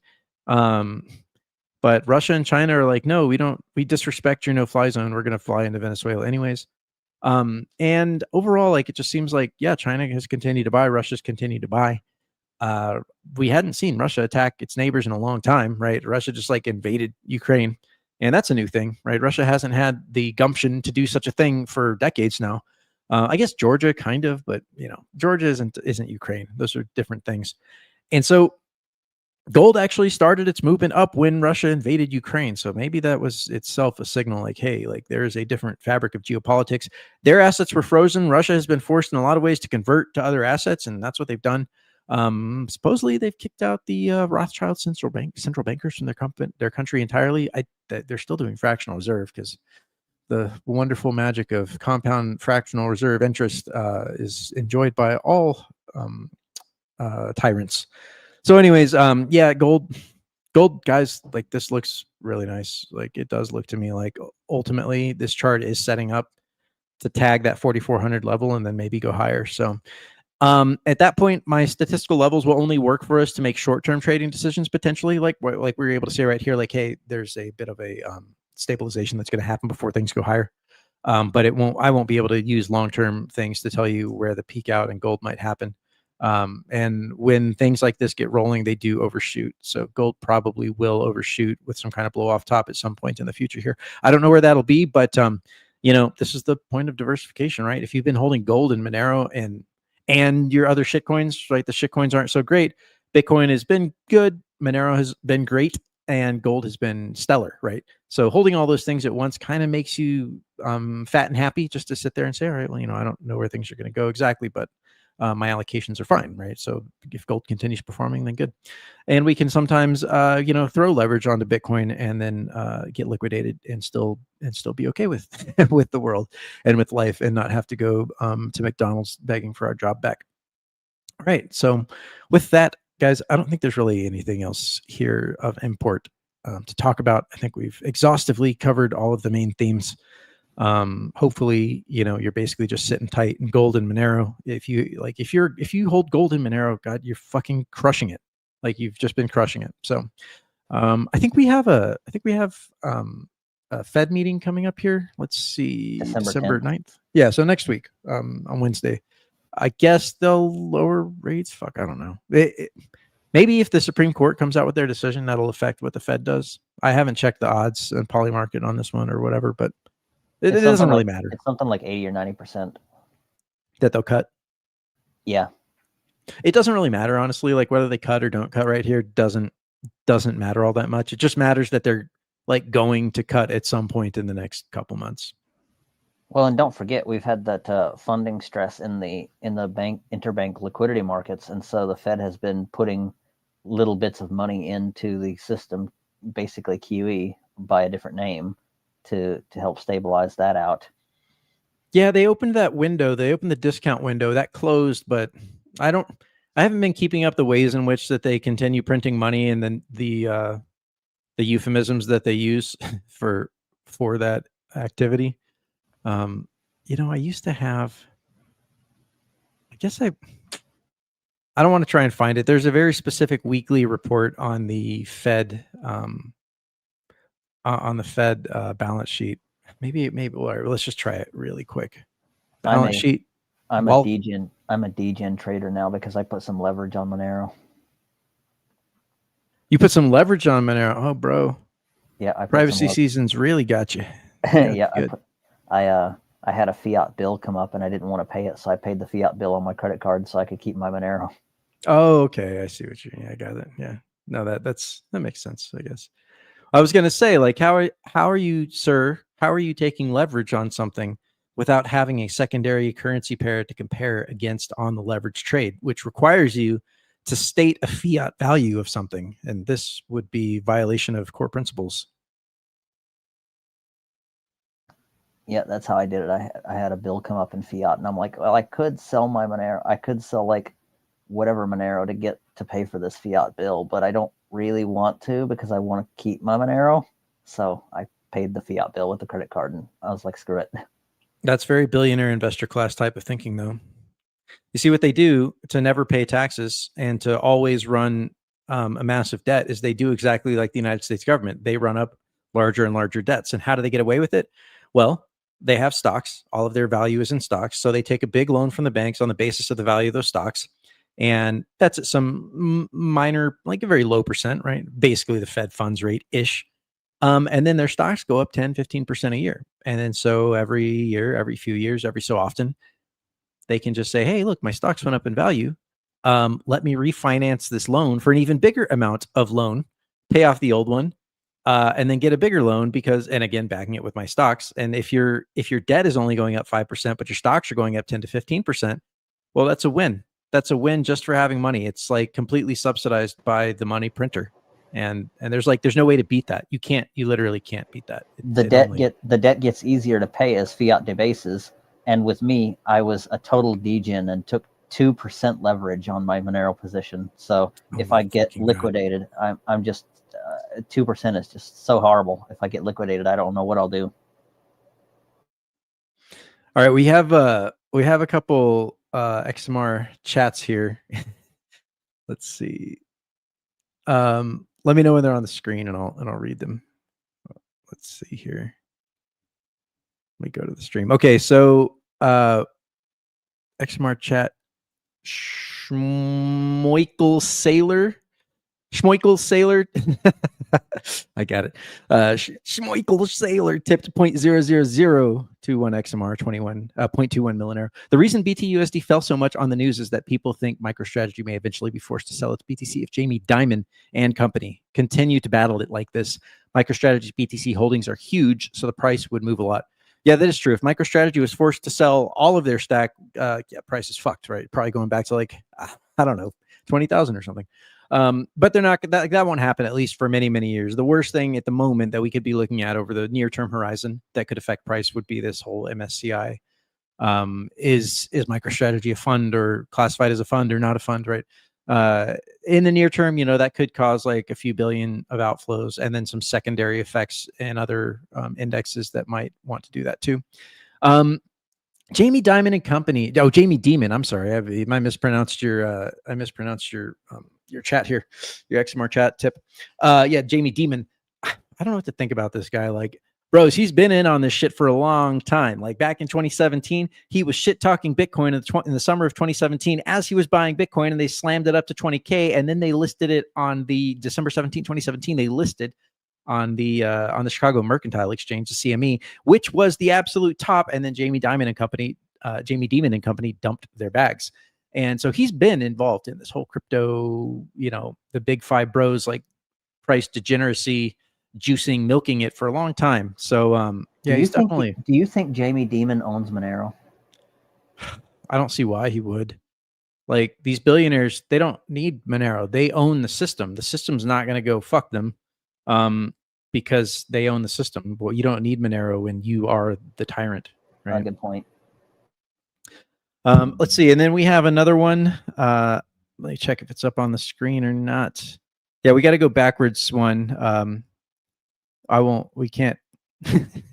It won't, his name won't show up on the thing. Anyways, I'll just read it, whatever. It doesn't seem to be on the screen, but I'll read it this way. It is ucker tipped 69.69 bar Millinero. He says body is the main reason I tune in.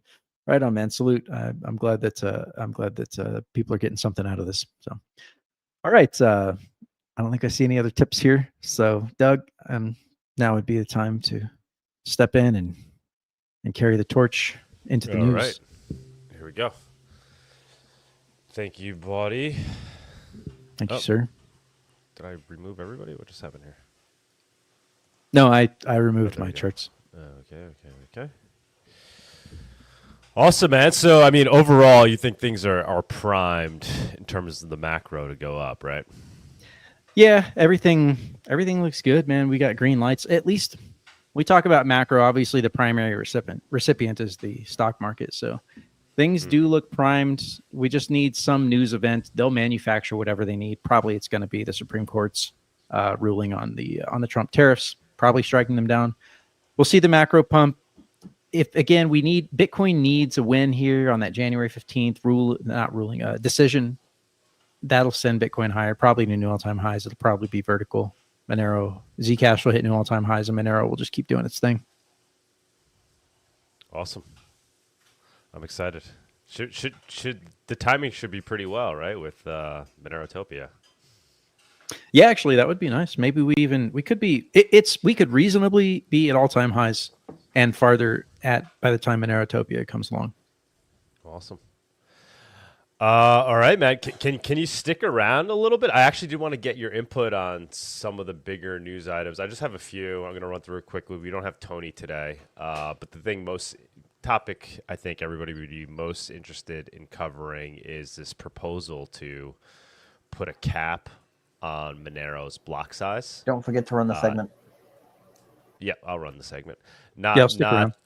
Yeah, not eliminating dynamic blocks, but putting a cap. I don't know, Body, have you been following that? I couldn't say that I've been following it in at the granularity of listening to the dev chats. Right. Let me go ahead and run the news, and yeah, if you want to chime in on that topic, and then we could get people up on stage. If there's anybody out there that wants to jump on stage today, we could talk about that topic and obviously whatever else anybody wants to bring up. All right. Let me go ahead and run the news.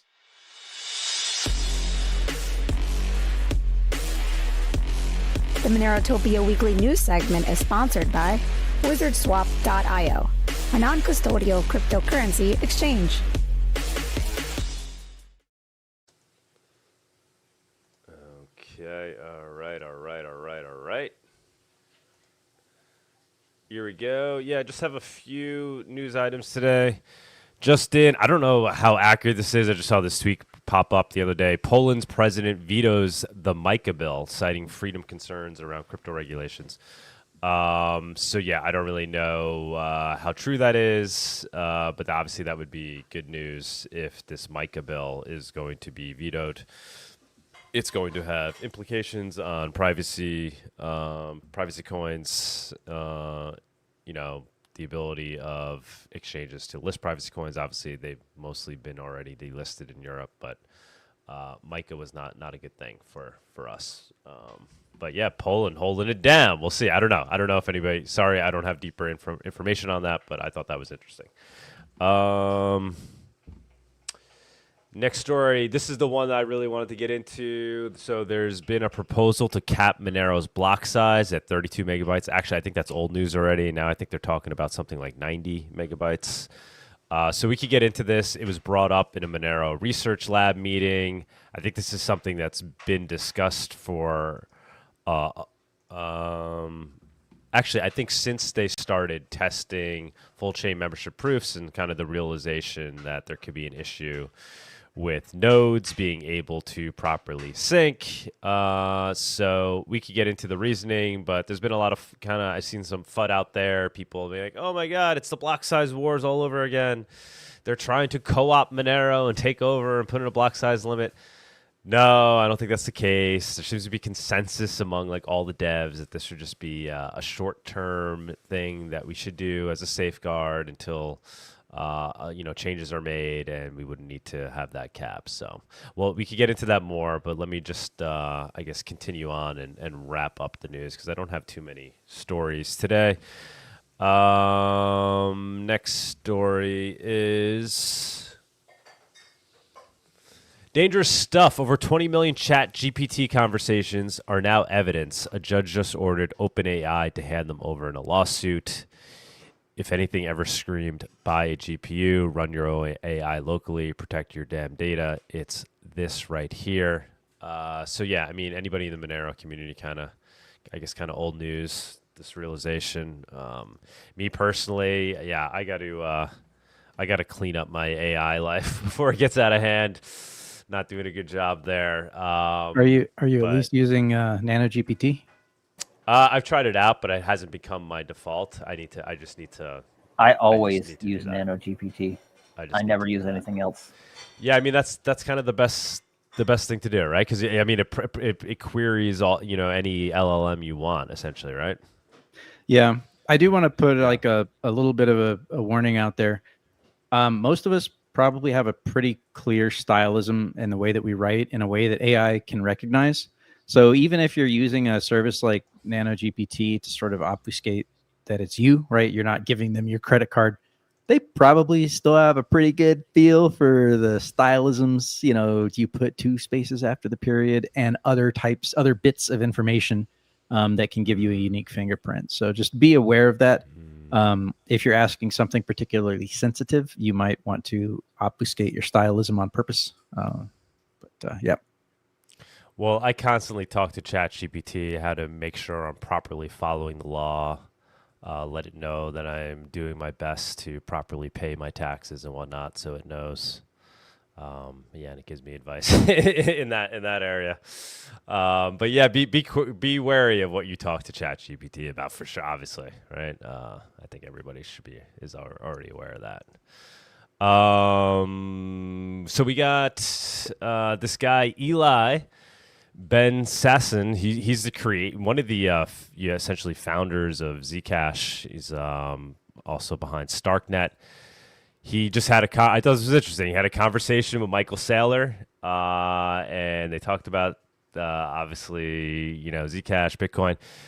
He said another topic we discussed was privacy. He thinks Bitcoin shouldn't have it, at least not Zcash style, because that'll allow nation states to shut it down. So I think it was kind of already old news that Michael Saylor doesn't see a need for privacy, right? I think he has that famous line: if you have a need for a Monero, then maybe you'll need a Monero, right? But interesting to see like top Zcash guys talking to Michael Saylor now. Once again, I see this all as good indications for privacy. So what I'm reading into this is obviously, I think what we already know, Bitcoin will not become a privacy coin. It's not going to implement privacy. Maybe they'll, continue to do things to improve it in a superficial way, but Bitcoin is not going to replace Monero anytime soon. So I think this is bullish for Monero. This realization that we need something like a Monero, and Bitcoin will never become that. Next story. What do we got here? Oh, wait, I already brought that one up.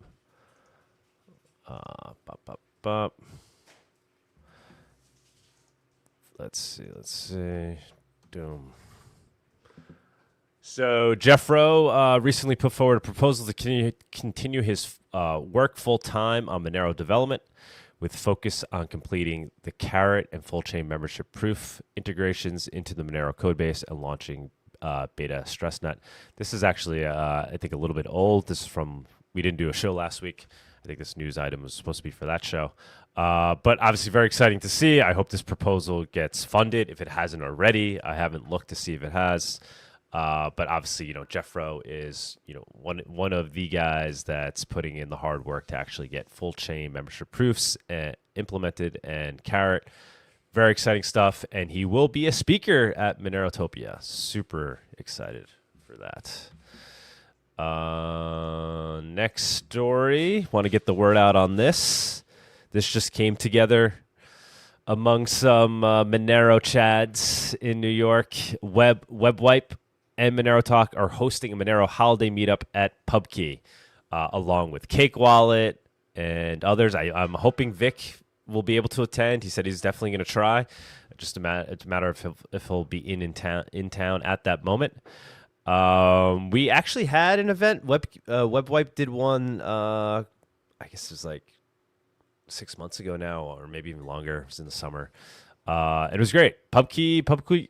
It's a cool spot. Very strategically located in downtown area. Actually on the west side, near the NYU area. It's a really cool spot. Small little bar. It's kind of like a dive bar. I think everybody saw when Trump was at PubKey when he was running, and he purchased a hamburger. And Apparently, didn't pay for it in Monero. Apparently, they're opening a PubKey in DC as well. Yes, I think that already happened. And Vic, Vic is involved in PubKey. I don't know how public he is about all that, but he's involved, which is a very good thing.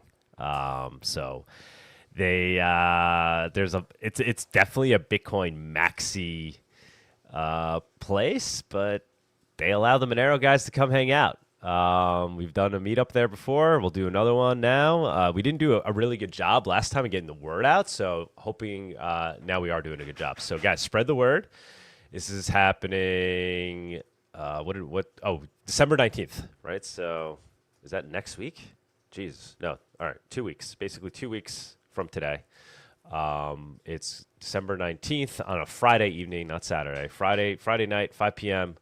Just come on out. Make your way over there. If you're in the tri-state area, if you're within 3 hours or less, or maybe, I don't know, maybe you even want to put more effort. Come from wherever you are. Come out to New York. Come hang out with us. It's not going to be super formal. I think there will be like 1 or 2 talks that WebWipe will put together, and then we'll just be hanging out. All the California Monero people, get out of your shithole of a state and go to New York for PubKey. Come on out. And let's see. Next story is, what do we got here? Oh, hold on. That was the wrong link. Sorry, guys. Here we go. Pavel Luptak, who will be participating in Monerotopia as well. Very excited. He'll be down there. He just posted, now you can rent an apartment in Asuncion with Monero. So I guess he just posted this on XMR Bazaar. Super cool. An apartment in Paraguay that is being rented out for Monero. A topic I have not covered, I think, since we didn't do a show last week. I just purchased a car on XMR Bazaar for Monero. Won't go into great detail now. We can make a show about it. I'll have Tony helped me with the purchase. The guy who's selling it very, very, an awesome Monero dude. It seems like with, with XMR Bazaar, we have like two types of people. We have really awesome Monero people, which is the majority, and then obviously you have some scammers. But when by and far, for the most part, all my experience on XMR Bazaar have been far better than any Craigslist experience I've had. I'll put it that way. Obviously, be careful. Do your research. Don't trust anybody. Make sure they have reviews, or if they're bonded. Use escrow if you need it. But yeah, I've had some amazing experiences, and yes, I did in fact buy a car. I own the title. I have possession of the car. Monero is transferred, purchased via XMR Bazaar. I do have a question about Showing that. it. Yeah, sure. From what I understand, mind you, my vision. So I've never actually purchased a car, but from what I understand, you have to give like the amount that you paid for the car for like insurance purposes, so that you can get your you can pay your extortion and stuff like that. Did you have Yeah, to give well, the? no, Did yeah. you, What you have to do here in New York, and it's probably, I would imagine, in most states, when you go to the DMV, you have to fill out a form where you declare what you paid for the car. so my question Uh, is, did you for declare it in Monero or did you declare it in fiat? That's a good question. Well, I didn't declare it yet because I didn't take it to the DMV yet. I didn't get New York City plates yet. But I will probably declare the fiat price. Yeah. Because I was wondering if that form specifically requires like the fiat price, or if it just says amount paid and you could put in like Yeah, like 0.05 or whatever. 10,000 bananas. No, I don't know. I don't know. I'm not looking to throw up red flags either, right? Like, so, I will do what I think is the legal correct thing to do when filling out that form. What a lot of people do when they're buying used cars, lots of times a car is a gift, right? Your friend gave you the car. Your parents gave you the car. In that case, you're not paying a tax because that you get taxed at that moment when you declare it. So the DMV actually taxes the buyer of the car. You have to pay it. You have to pay a tax on the value of what you're declaring. So yeah, people buy cars for cash all the time, and then they fill out that form and they put a number on that form and they declare it. So with Monero, you could do the same thing. It's like cash. There's no reason why you can't buy a used car with Monero and go through the proper process. Now, people are like, "Oh, well, that's stupid. Why are you buying a car with Monero? You have to declare it anyway." Well, no, there's still benefits. Just like if there's benefits with buying a used car with cash. If you don't know what those benefits, I don't know what to tell you. Like, I mean, it should be pretty obvious what the benefits are. And Monero, I mean, really does work well for it. It was extremely easy, in a click of a button. Tony's there. He's just like FaceTiming me. He's like, I got the title in hand. He signed it. Okay, I'm gonna hit send. Able to, in 30 seconds. The seller, is receiving the transactions. They could see it, popping up on their phone. Boom, amount paid, 12 Monero, whatever it is, sent $5,000. It would have been a hell of a lot more difficult to do a wire transfer. Send them a check? Use PayPal? I don't even know. Like, is there a limit with PayPal? Like, it's just crypto really, and Monero in particular, really does work well for payments. It's not like just putting on a show. I'm using this thing because I want to pump the price. It's actually really performs well as a tool for making, especially larger purchases, things that maybe don't need to be instantaneous, right? Because then you're not dealing with that issue at all. Although at the Monero marketplace in Mexico, it's worked out fine. But even for these type of transactions, it's like there's really no better way to transact. So yeah, that actually is the news for the week. I'll leave it at that. We could do viewers on stage, bring people up, and we could maybe talk about this hard cap that's being proposed. So let me go ahead and run the viewers on stage. See if anybody wants to come up. Bada beep, bada boop. The Monerotopia Viewers on Stage segment is sponsored by XMR Bar. Play dice with Monero using a privacy-respecting and provably fair algorithm. Go to xmr.bar. As always, verify and never trust. Please gamble responsibly in accordance with the laws of your jurisdiction.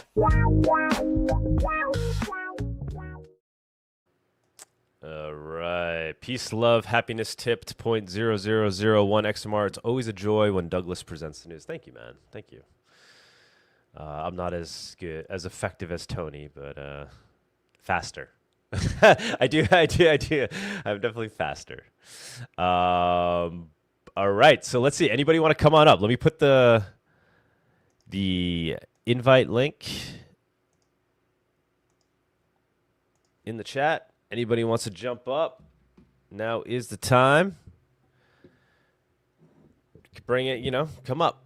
Tell us anything. Something you're working on in Monero, concern you have. Tell us that we're not number go up, maxis enough, whatever it may be. Bawdy, by the way, I did listen to that Spaces you had with Jake or Jack or whoever that guy. I thought it was interesting. I saw that that you guys continue to have some back and forth after as well. Yeah, there's a lot to be said there.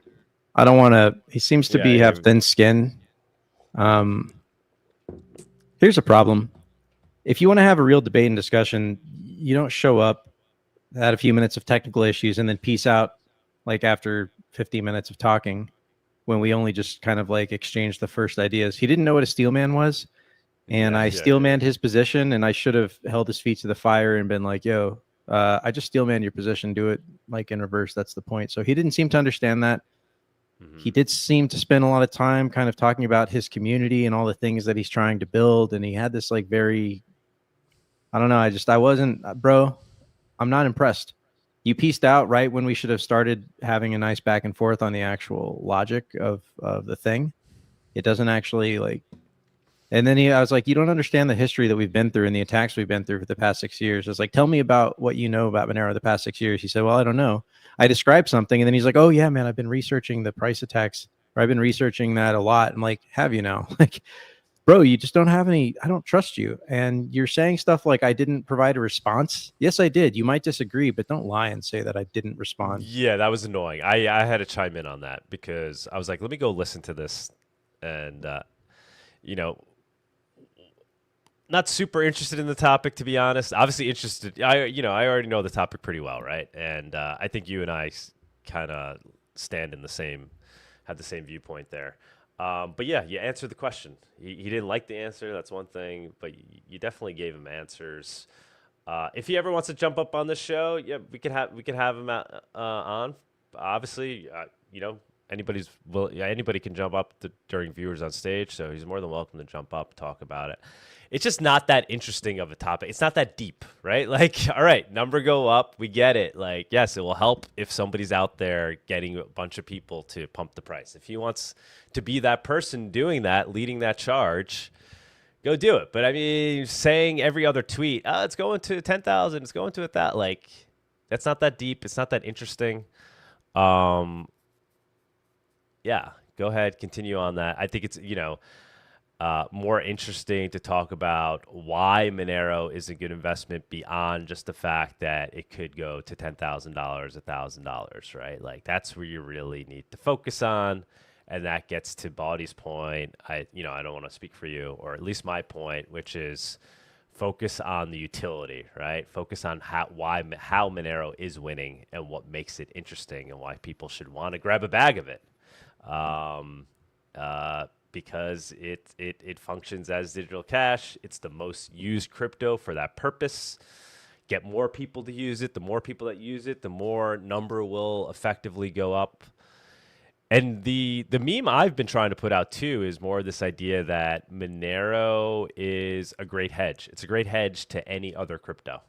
And obviously, Bud, I think you've been saying that quite a bit too. But it's, and not even just from a standpoint of, right, during a bear market, it'll probably hold the price better. So it's a hedge in that respect.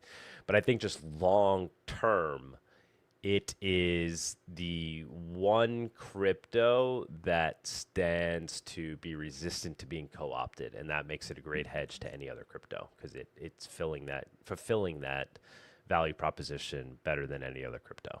And so you might be a Bitcoiner, be like, all right, well, you might want to hold a little Monero because this project probably won't be co-opted, and that's going to have value in the future. You're into the whole privacy thing and, digital cash. Whoever figures out digital cash, that's going to be 10% of Bitcoin's value, right? This is what the Zcashers are saying.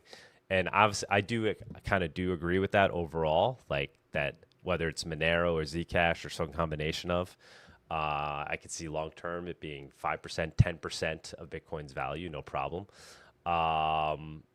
But realize, if you believe in that and that's what you're betting on, then you're an idiot if you don't hold the bag of Monero, right? Like, sure, you could think that Zcash is for some reason we'll get there, we'll do better at it. Maybe that's like ultimately your thesis, but you're an idiot if you don't also hold Monero, given that Monero is the current leader and most likely will continue to be.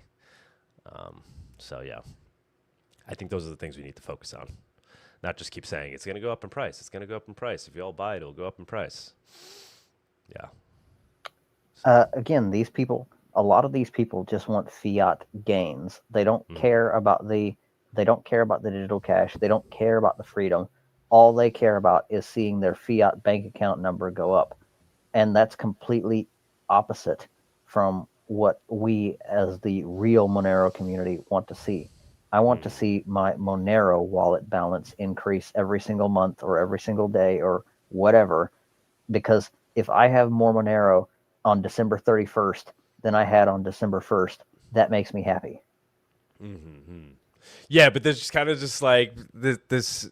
He represents this community of people that think, anybody who's not talking about it in terms of fiat and price is like trying to suppress the price, and that's just not true. Like, we're totally fine with the price going up. We want to see the price go up just as much as anybody else, but we're not focused on that. It's like if you're playing a game and like you just had one guy in the team who's like, we got to win. Like, yeah, we know we got to win. We're all trying to win. Now, so what's the next play you want to do?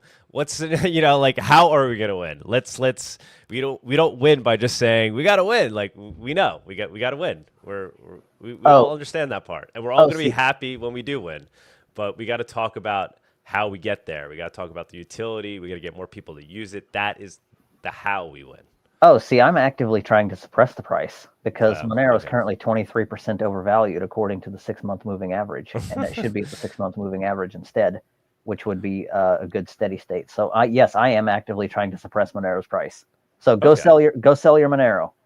I know there are those who take that approach, that like really think the stability of Monero matters much more. I'm not there yet. I don't think we have to worry. I don't think we have to worry about that, right? The price isn't 10xing overnight. So yeah. So if all of a sudden we went to $2,000, I don't know. You think that's a problem that will hurt the project? If it goes up and then comes down very quickly, yes. If Monero did what Zcash just did within the past month, that would be harmful. Yeah, if it completely round trips, but it I don't know. I don't think it's a problem we have to worry about as much as other cryptos. I don't know. I want to see the price go up for sure. Oh, I absolutely want to see the price go up, but I want to see the price go up in a steady state manner. Because if you walk into Aldi, right, you don't expect that by the time you get from you pick up a box of pasta and you go to the counter to pay for that box of pasta, and that box of pasta has changed price. That's not okay. And that's what Monero does when you value it in fiat, because these exchange traders are messing with the price. By using, say, the 6-month simple moving average, I am guaranteeing that when I say on December 1st that I think Monero is worth this, I will honor that commitment until April 1st of 2026. And that will be the price. And on April 1st of 2026, I will update that price. And from April 1st, 2026 until August 1st, 2026, I will honor this price. Guaranteed.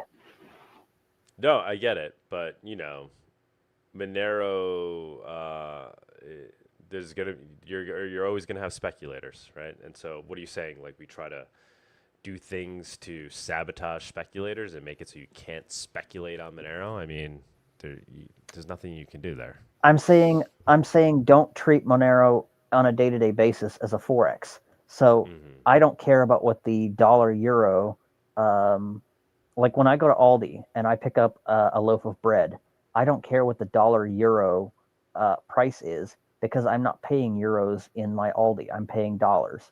So I care what the dollar price of the bread is.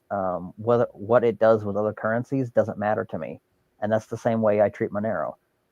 If I go pick up some AA batteries and they cost me 0.005 Monero, that's what I want to know. I don't want. I know. I get that. But like, so if the price, let's say, privacy season really does happen here, Monero starts to go up, right? And if like 10x's, it goes to 2K this bull market. Then the simple moving average will also. And then also it comes back down and settles at, 500 with like a $500 floor, right? Or something. So, like, are you saying overall that would have been a bad thing and we should do things now to prevent that from happening? I would say no. Like, let it happen. And honestly, there's nothing we could do anyway. But I mean, are you saying like actively try to suppress the price? I mean, I don't know. I obviously disagree with that. When you I'll get you in just a second here, I2P. I think not I2P. Whatever. I know who you are. Just a second.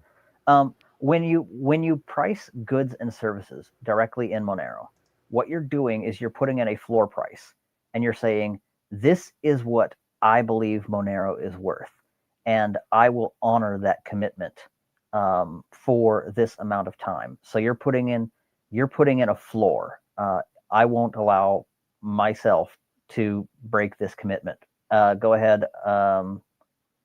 I can't remember your name, but I know who you are. Go ahead. Hello. What's up, man? Long time. Long time no speak, since last year. Congratulations on your second daughter. Thank you, brother. Appreciate that. Yeah, she just turned 1 year, right? Yes, she did. Well, almost. Yeah. Soon. I was wondering why last weekend there was no show, right? So I was guessing that's why. No, it wasn't. No, that was just a Thanksgiving thing. But she is. It's coming up. Her birthday's coming up very soon.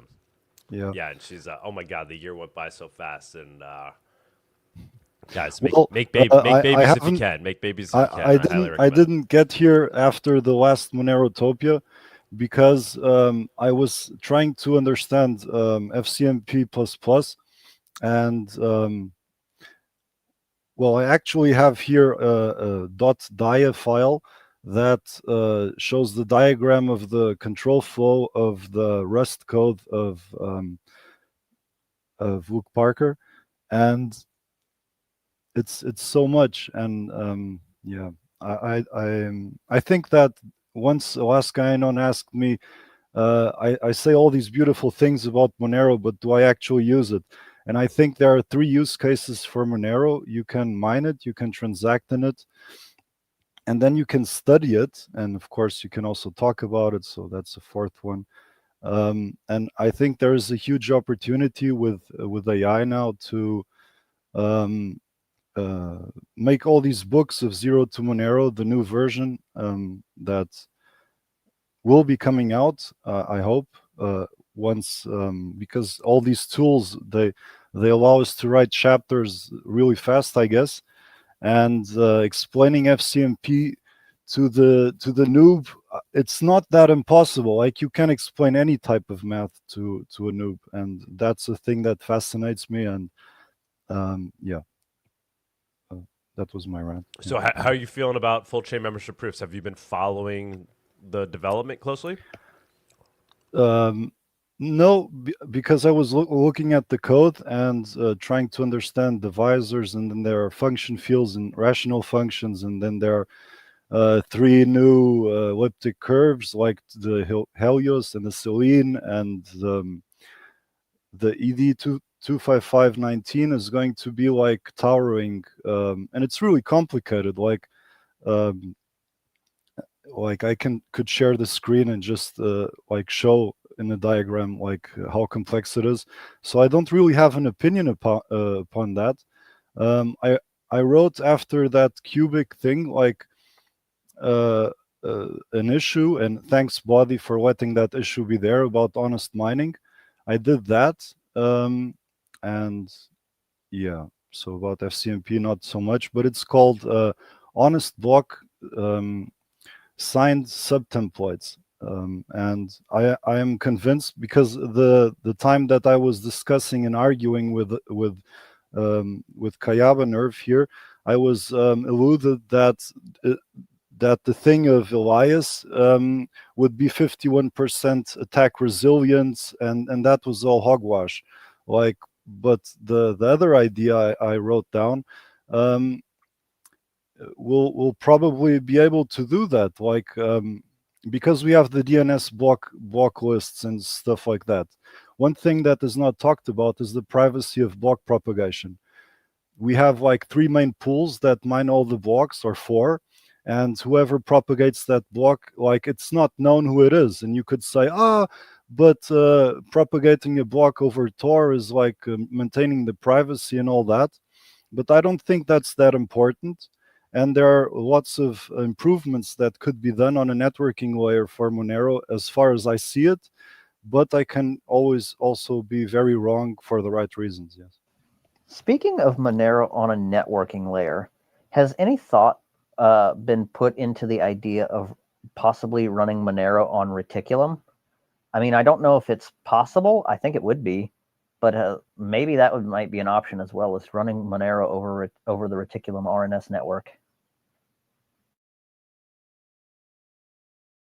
That's just for the community in general. That's I know nothing about that. Yeah, that's not specifically for you, Slaveblocker. Just another quick rant is that the other day there was Simplex online and talking about the issues and all that. Like, I improved the Voider bunker phone twice. I wrote it in libp2p, which is really hassle, and I improved it without AI like this year. And it's much more stable. I put the code from Python to Bash, and it's like two parties want to telephone each other. They exchange out of band the keys, and then they anchor themselves on the identificator of .onion, and then they exchange the ports over SFTP, and then they synchronize on UTC, such that they know that within 1 minute they're going to start punching the connection between themselves over the router. And I've studied this. Like, I have a website as well. Like, I don't want to chill, but I find it incredible how like we all always rely on ICE, turn, and stun for direct. Like, there needs always to be a third party server that, in the worst case, where you are behind, you are in a hotel, right, and you don't know what firewall they're using. So my method does not work because like, you cannot connect two routers that way. And I find it amazing. Like, we need IEEE and the other like EATF and like RFCs to the power. There should be a protocol where people exchange the port numbers and the IP addresses of their routers out of band, and then the routers allow that port connection to work. Like, because if not, we are either failing or making the stream go over a third-party server. So yeah, because Simplex was arguing something about vouchers, and I didn't really get that. Yeah, and I just find it amazing that there is no proper peer-to-peer communication over the ports. Yes. Well, see, that's actually what Reticulum specifically is super good at. Tor and Reticulum have a lot in common in that way. So Tor is obviously a layer above TCP that allows, punching through the firewalls and stuff like that via the dot onions. And Reticulum does very, very similar things. It's a globally routable protocol so that every application, instead of your network card having an IP address, basically your application, whatever you're using, has its own address. So you're not addressing John Doe's computer. You're addressing John Doe's SFTP server directly instead of the card for his computer and then his computer having to translate it. See, I don't know what you meant last show or the show before, that something about IPv6 and link layer, something that the communication works over that, something related to that, what you said about Reticulum. Do you remember what I'm saying?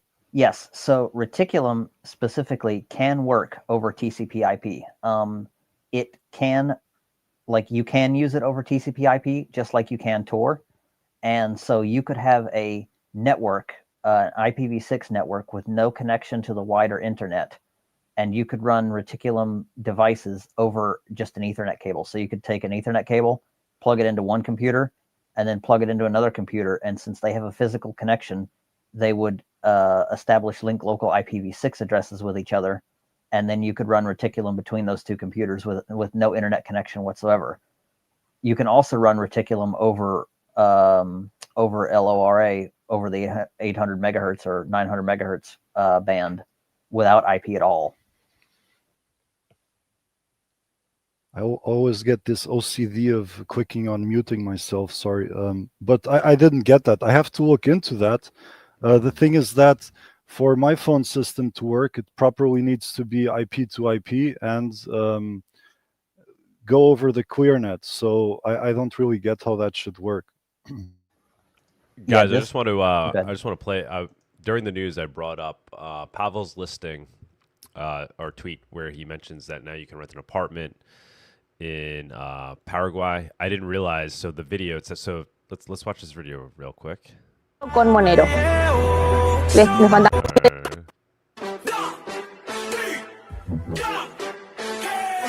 Nueva temporada ya empezó, dale play. Sonido de bajo, bizarra, suena el bass. Código 787, alias el calentón.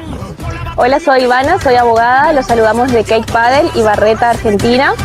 Quiero comentarles que tengo listado en Exmer Bazar un departamento en Asunción, en el nuevo centro corporativo de Paraguay, y que lo pueden alquilar por día y pagarlo con Monero. Les mandamos un saludo desde Cake Paddle.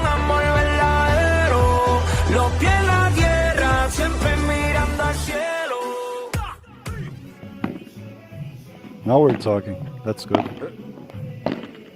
This is great.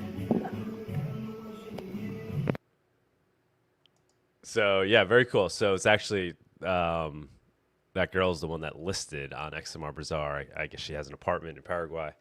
Very cool. And they're playing at the paddle court that they built in Monero Town, where they accept Monero.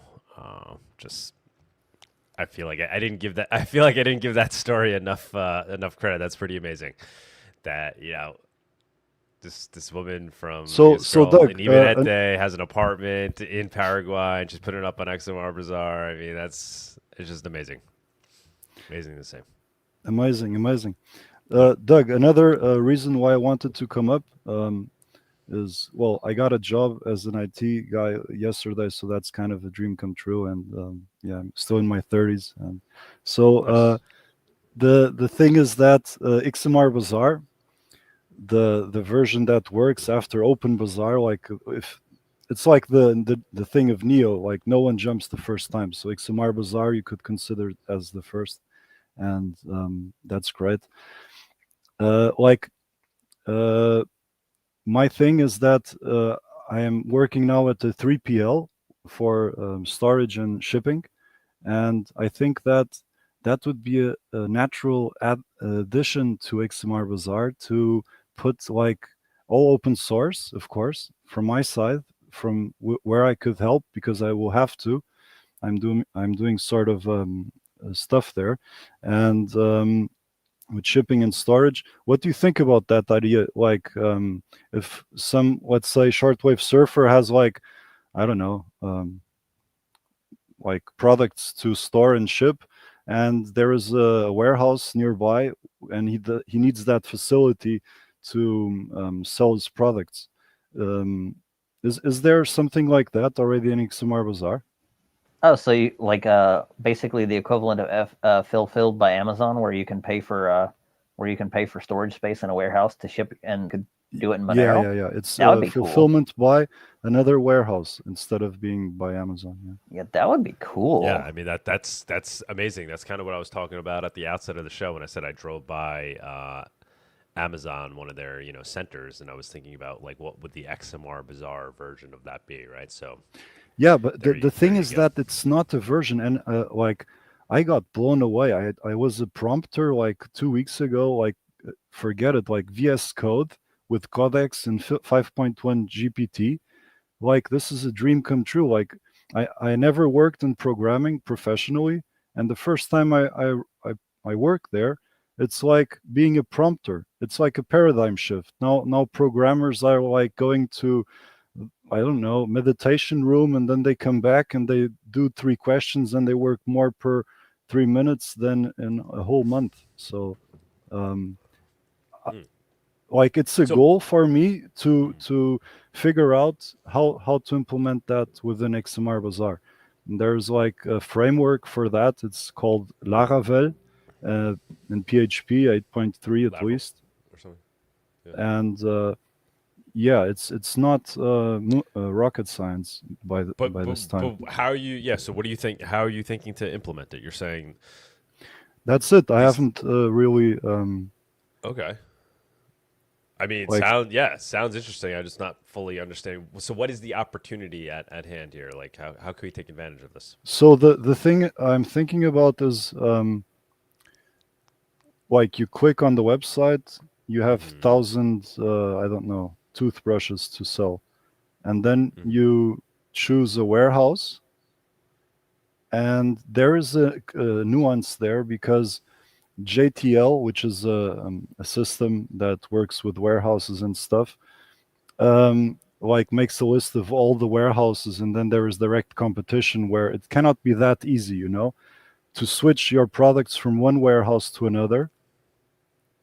Competition is good to some degree, and to another, because when you have a service for a customer where you're being like, really supportive of him, and perhaps like, his products are electronics, and you have to take care of the customer, and there's like master product lists and price lists and all that. Like, that's why there should be a geographic location of the warehouse for the customer that goes into XMR Bazaar. We are talking about customers that are sellers. Mm-hmm. So he would choose the warehouse as a seller, Mm-hmm. and yeah, that where I haven't vibe coded myself into it more Okay. than that. Okay. Yeah. I Yeah. don't see Go ahead. Sorry. I don't see why you couldn't just pay for that service directly in Monero. So I have 1,000 toothbrushes that I want to ship out or whatever. So I would pay this warehouse, I don't know, 15 Monero, and I would ship them my 1,000 toothbrushes. And then when somebody ordered my toothbrush, it would ship from that warehouse. I don't see why you couldn't just do that. Yeah, basically looking to get like one of these drop shipping companies to accept Monero. Is basically Yeah, what you're pretty saying. much. Yeah. Well, to which extent should that be like usable within XMR Bazaar, or does it, like, when you click on it, will you land on another page or something like that? I'm not sure, and I just wanted to hear your opinion. Like, yeah. Yeah, I got to think about it more. How that can. I was thinking. I mean, kind of related, not really. Kind of related more to the Monero ATM machine we've been talking about in the past. Like those Amazon lockers. Yeah. Like how about XMR Bazaar version of those, right? So, But that's the thing. You want to avoid the conflict with legality and formalities, because the company in Germany, and thanks for all the people that got me busted on torrenting. It wasn't me, and I wasn't torrenting for 15 years, and I don't have terabytes of torrents available. Just as a side note, semicolon, new sentence. What was I saying? Sorry. I don't know, man. You're all you're high. It's hard to keep up. Yeah, I was thinking with the lockers, right? So imagine XMR Bazaar version of those. Where Yes, the legality of the situation. A seller wanna- can hold up. Yeah. A seller can use those lockers. Let's say whatever if they're selling things locally, and it can become like a transfer. A locker's just used from passing on from the seller to the buyer, right? And so it almost becomes like an escrow for the products that are being sold. Obviously, there have to be, you have to clearly state, you can't use this for cash, right? For putting cash in the locker. But as like XMR Bazaar, it's only for legal goods and services. But, would there be some use case there if people had like a Monero-based locker exchange that they could use for exchanging goods? Just a thought. Well, the thing is that you want to avoid the legality and the bureaucratics of the whole thing as much as possible, and make it happen like as much as possible in the parallel. Like what I'm saying is, after everyone is already storing and shipping and paying for Monero anyway, then later it will just be and now there are also lockers with Monero payments. Like there are here in the next supermarket. There is like this Amazon lockers, and it's quite used. Yes. And Yeah, that's exactly. but having that directly in Monero, that's one step ahead, like too far. Before you just too far. need to have a adoption that makes that thing pop up not so surprising. Yeah. We did get a tip here. Libertar tip 0.001 XMR. Agree with shortwave. Reticulum looks pretty based. I've been wanting to find some time to work towards a Monero integration. Probably trivial for someone smarter than myself. Would be happy to find other people interested in working on it. So other people are interested in that idea as well. By the way, I got a message from Alaska, and so the reason he is not here is because they are experiencing like 80-mile-an-hour winds and power outages. So yeah, I was wondering. I was missing him. Yeah. He said he missed us, and so I told him we miss him too because we do. Yes. So hopefully he should be back next week. Yes. Okay. Please survive there in Alaska. Yeah, stay safe, Alaska. I do see we have some other people that jumped up here. Goth, Nihilist, or maybe he just jumped off the stage. You guys want to chime in? We have Bronero. What's up, everyone? How's it going? Hello. Yeah, so anybody, just to kind of do you guys want to talk briefly about the topic of this proposed cap? Does anybody have any good insight into that? I don't. Dispel the FUD? I haven't been paying any attention, honestly. Well, I wish I was a pro at cryptography, but no, I'm not. So I can't. I'll try to have Arctic Mind maybe next week. Obviously, we try to get everybody that's participating in Monerotopia on the show anyway, in the conference. So maybe next week I'll have him on, and he could give us his take. I mean, my understanding is that the devs are pretty much on board with it. It's not some like controversial thing. It's just everybody agrees that it's a safety measure that needs to be taken. Because it just really opens us up to some kind of easy attack vector. But well, the I was is just that it's going to become some like permanent cap. The cap is pretty large. It can handle like 5x growth or something, or even more. So I don't know. I was just on IRC reading something about after. Well, ironically, because I haven't been there for like 4 months. But to that topic, after 1 year, just one line I wrote, after 1 year, the blocks would be 1 gigabyte or what. That's Monero is at almost 500 euros. and it will be to 1,000. And there are not so many pools. And the holders of Monero, like, there's this story where, like, once China tried to invade the Tibet, and there were 150 Tibetans that self-immolated themselves. So I don't see that at all as a problem. Yeah. Are you aware of the cap that they're proposing? Well, no, but there is the dynamic well block that cap? there are calculations according to Arctic Mine on the growth constraints that the block size can have, and I'm sure the calculations are correct. And if the blocks get too big too fast because of FCMP plus, then I'm sure the devs are handling it. Yeah, I know Offrin is on top of it. If he's out there, he can jump on and talk about it. Like I said, I'll try to do a show maybe next week with Arctic, and we can get to the bottom of it. But I don't think there's any like concern.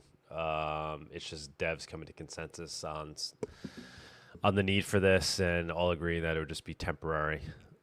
So, yeah. Well, and it would be a good problem, like the amount of transactions at 25K. I don't think that's going to imply 32 megabyte block sizes, right? Exactly. So it's a good problem to have overall. Yeah, right? yeah. The fear mongering is that it's like, it's like the Bitcoin block size wars, and somebody's trying to sneak in a block size cap. I have trust in our dev team. They seem to really know what they're doing, and so if they say if they say something's for the best, unless I really have reason to doubt it, I'm going to go with it just because I know a hell of a lot less than they do, and I do have trust that they know what they're doing. They've managed to shepherd the project through 10 years of actively being attacked and delisted and all this other stuff that's happened, and they've just done it over and over and over again, proven just how committed they are to the project. So I don't see any reason to doubt them. Same here. All right, guy. Anything anybody wants to bring up here? Niels, do you have anything you want to announce? Announce not yet, but I've been working on a new darknet. So that's something I'm very excited about. And thing is, I have been looking into some leaked Tor files, and it undermined my trust in the Tor project quite a bit actually. And I've been looking at how I could basically make the perfect darknet, so to speak. And lots of back and forth in my community, like for a few weeks already. And I think we will keep brainstorming it for like maybe 1 or 2 more months at least. And then we'll probably announce that we're going for the Nowhere network. I was wondering if what you think of Reticulum, because it seems basically like a dark net as well, just because of the fact that everything is end-to-end encrypted and there's no way of sending unencrypted data over the network. I mean, thing is, I look at it from an adoption perspective. I prefer to work personally on a darknet that goes over the IP layer already, rather than getting everyone to buy a device to have access to the network. See what I mean? Oh, you don't have to have a separate device to access Reticulum. You can do it on your computer right now. Oh, okay. Yeah, then that's good actually. You can have a separate device, but you don't have to. Okay. Yeah. It reminds me a bit of the mesh network. What was it called again? Meshtastic. This is something that has been brought up a lot in my community. Thing is, I don't really know how to implement it in the OPSEC Bible. Getting everyone to buy a device, okay, great, but how do you ensure that everyone in the city has a device?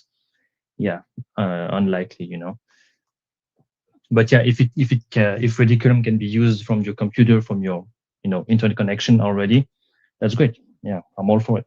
Yes, it can. And the network I would like to build, ideally, would be written in Rust. Would basically the motto would be anonymity at all costs, and later on we improve the usability of the network. And like we've had quite a lot of ideas already, like decoy destinations, end-to-end encryption, rendezvous points, lots of brainstorming. Like we want to be an improvement over Tor, an improvement over I2P even. Like we'll see how that goes, and hopefully it won't be too big of a mountain of work. But I'm stoked about it. Yeah, very stoked about it.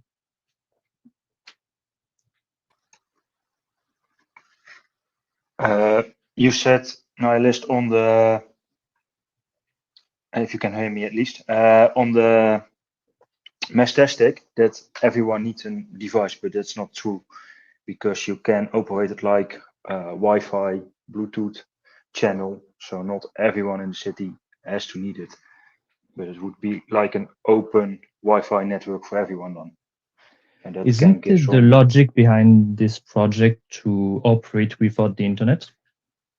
Because that's the reasoning I have. Like, yes, and I'm not technical enough to understand every aspect of all the things, but I mean the way you have a router at your home with Wi-Fi, and you can connect to it with your smartphone or laptop or every other internet device. It's with, if I'm at my neighbor's, if it's close enough by, I still connect it to my home network. And I mean it like that. You don't need to have everyone a Mestastic device, only located smartly around the city, so everyone can connect to one. Just not everyone, and especially in denser populated areas, it's less of a problem if you don't have one. You can only connect one device at a time to a given Mestastic node, so I don't know if that's technically true. You can only put one PC on one Ethernet port, but you can add a switch to it, and then you can connect more devices. And it's I say I'm technical enough for Mestastic or any of that thing, but maybe not now, but in the future it will get easier like that. Like it is more a Wi-Fi device where you connect multiple devices to it for your messenger or your wife or children or that's friend. that's Reticulum. What you're describing is Reticulum, because with Reticulum, what you do is you connect your LoRa device to a PC, and then anybody that's connected to the same network as that PC can also use that same LoRa device to bridge between networks. Yeah, okay, yeah, but I mean, eventually, if Mestastic becomes more popular to a decentralized network for messaging or so, probably it will get added in some form of hardware that you can do that with your laptop and your cell phone or something. And it's like with Monero, not everything is here right now, like the full chain, full membership proof, but things will get added. I first had internet at my house where it wasn't fiber optic, and now I have fiber optic, and it is way faster. But if I'm too far from my Wi-Fi router, I still don't have Wi-Fi, so I need to add a bridge or something, or what do you call them in English? A repeater to the network to be farther away to connect to it. And I mean more in the sense like that kind of hardware or solutions will come in the future that you can connect via multiple layers to something. And what I said, I'm not technical enough. I'm just a small town guy that's mostly outdoors. So a lot of time I'm already off grid, and people complain about it, that I'm not get messages or don't respond that fast to things.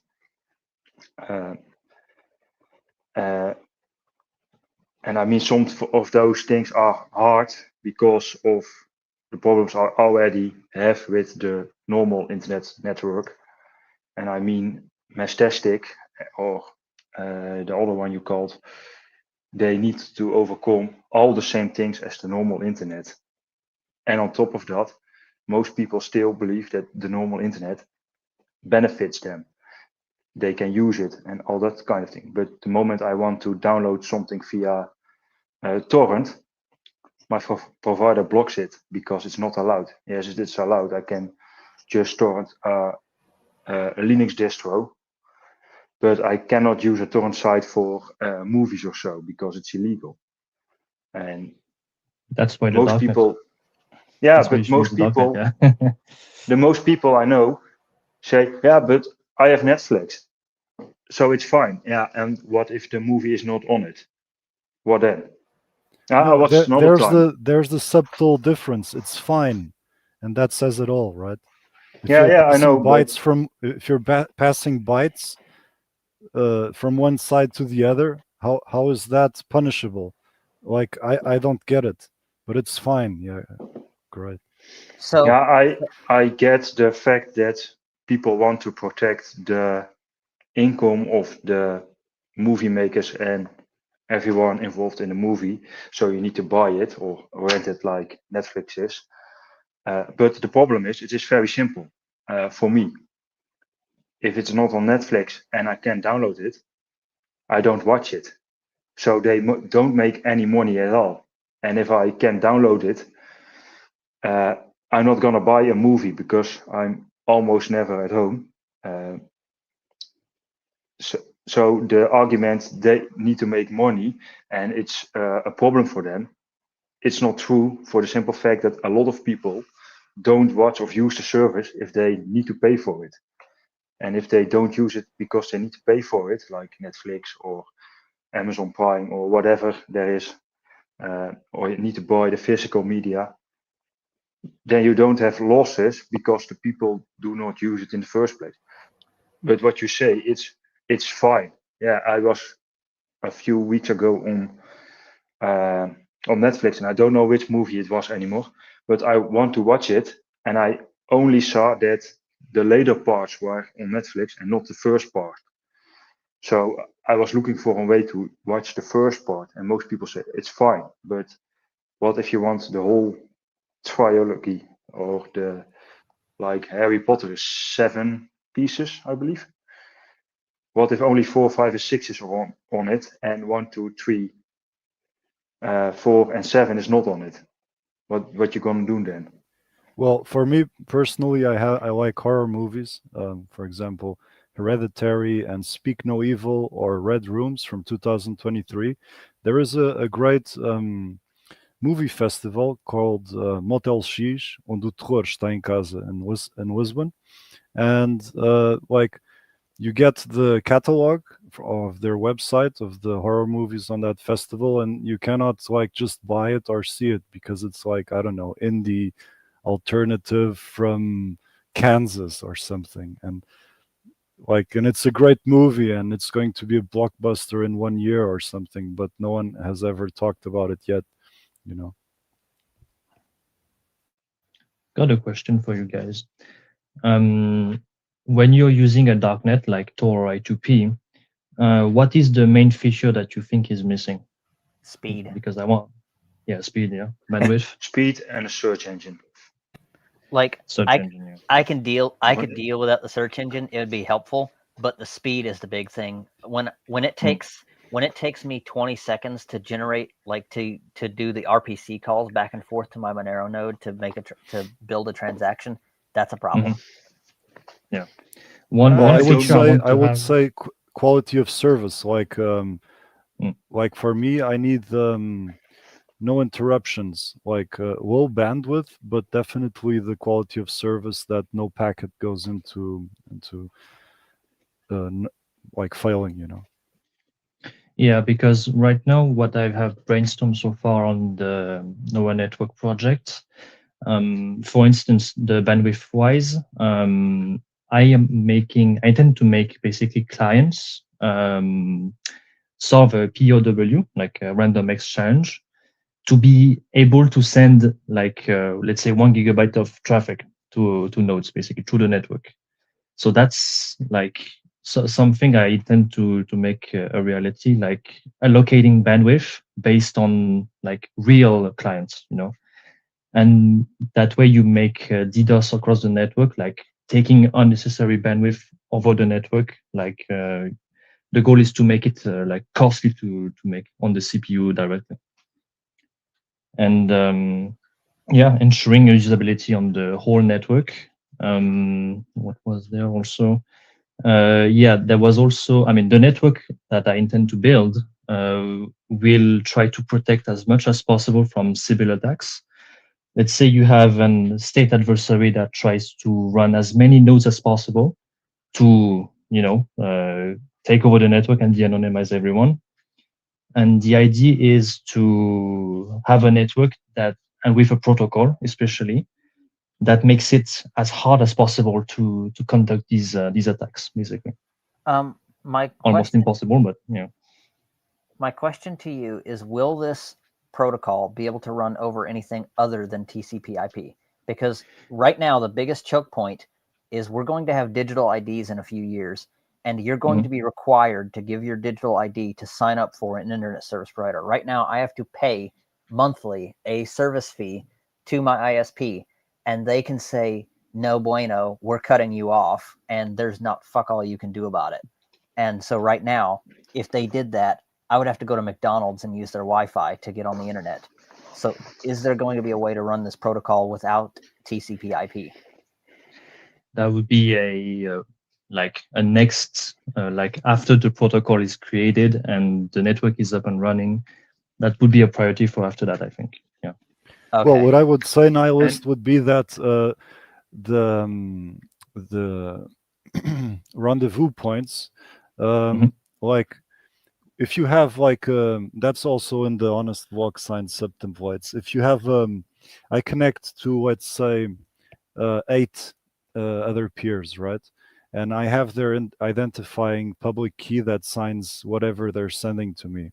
So these public keys should be listed in a central or decentralized way, but not relying on rendezvous points, because you can exchange information as it is out of band per email or however, but already over Tor. So that work you don't need to do. And then you have to try to punch it directly. Because, for example, you have rendezvous points and how they're called, circuits, relay circuits on libp2p. And that's like so complex, and I don't know if I'm like too noobish or what, but I assume that it's not possible to make huge bandwidth requirements, and they're really unreliable, these relay circuits, So direct peer-to-peer communication is paramount, but there seems to be a ghost hand that goes and 1024 ports protocols that don't allow you to do this. Yeah, again. Yeah, on that note, we intend to be like I2P, like every client will be a node. And so there will be hole punching, UDP hole punching with libp2p, I think. So that's already planned, yeah. Because we want to lower as much as possible the barrier of entry to run a node, basically. It should be as easy as clicking, okay, start. And then you've got it running, right? And rendezvous points. I think this feature is unavoidable. Why? Because the client can also be the adversary, And if the client can know the IP of the hidden servers, no bueno, right? You just de-anonymize the server. So you need that rendezvous point at some, like one way or another. You need a node, like beyond which you cannot see. You know, I'm circuit-wise. I'm not going to obviously discourage you from building this because it sounds cool, but I think you should seriously take a look at Reticulum because it's been in development for 8 years already, and it does work. And I think it does most, if not all, of what you're talking about. Does it provide anonymity? Yes. Like to what extent? Like you can run a website with a hidden service? Yes. So as I said, what happens is each application gets its own unique identifier with public-private key cryptography. There is no way of sending unencrypted data over the network at all, and routes. It handles routes in an interesting way. It's a bit over my head as far as the technical details, but seriously look into Reticulum because I think it does pretty much all of what you're trying to do. What you mentioned just now, like end-to-end encryption, okay, we tend to have that as well. But the main goal of the network I tend to build is anonymity at all costs, basically.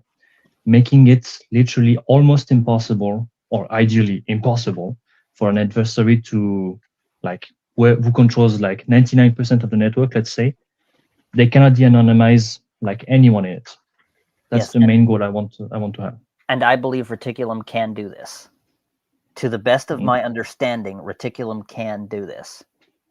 Yeah, thing is, my point of comparison for now are the Tor and I2P specifically. And what I see a lot of missing stuff, like the clients need to be able to choose the paths where they connect, like not the nodes themselves. No, the client needs to choose where they connect. Bandwidth must be allocated and with a random X challenge, for example. The clients must be able to pick decoy destinations. Like when you connect to a node, let's say, and you ask it to transfer, like to route packets in a different direction, that node should send it not just to one direction, but to other decoy destinations as well. That way they don't even know where it's supposed to go themselves, but only the destination knows. So that's one of the features I want to see. And I can go on and on like this. Like we have so many ideas. So in Reticulum, routers are stupid devices. They know nothing about any. They don't even know how to route packets to the destinations unless the destination specifically makes an announcement. The destination application makes an announcement. So again, it's really freaking technical. It's a bit above my pay grade, but seriously, take a look at it. I think it does most of what you're trying to do. Yeah, the main use case I have is you are like, let's say you have a website you want to host and make it available for other people, but you don't want to de-anonymize yourself doing it as a server operator. And that goes for like the example I was given before, like torrenting, like you own a torrent website and you don't want to be de-anonymized doing so. So, privacy is not enough here. You need to be able to have a network that makes it so that even if the adversary controls the entire fucking network, except maybe 1%, you should still be not be able to be de-anonymized. And that's, sorry, but it's not the case for Tor, not the case for I2P either.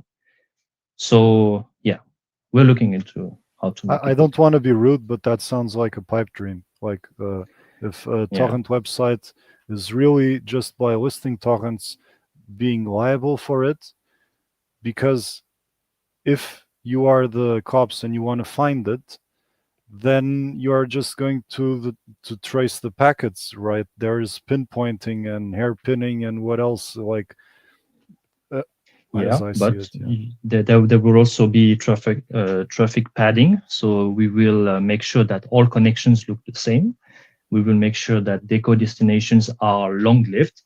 Like, let's say you have a popular website, and clients, they will send like gigabytes and gigabytes of traffic to it. So for the passive adversary that looks at the connection, they will look at the amount of packets going through the connection, right? And the thing is, this amount of just looking just at the amount of packets going through it, and the size and the timing, etc. It should not be enough to de-anonymize the website. See what I mean? So hence, that would be a core design. Yeah. It would be a core design of the network. It would be to have these decoy destinations that will have the same looking traffic elsewhere. And yeah, so I mean, it's just one part of what I want to build, But it looks like a very tough threat model. But I mean, I've been told so many times that no, it's not possible. Don't bother. Like shut up. I don't want to believe it. I think it's possible. Like I've been thinking about it for weeks now. Do you know good sources to like?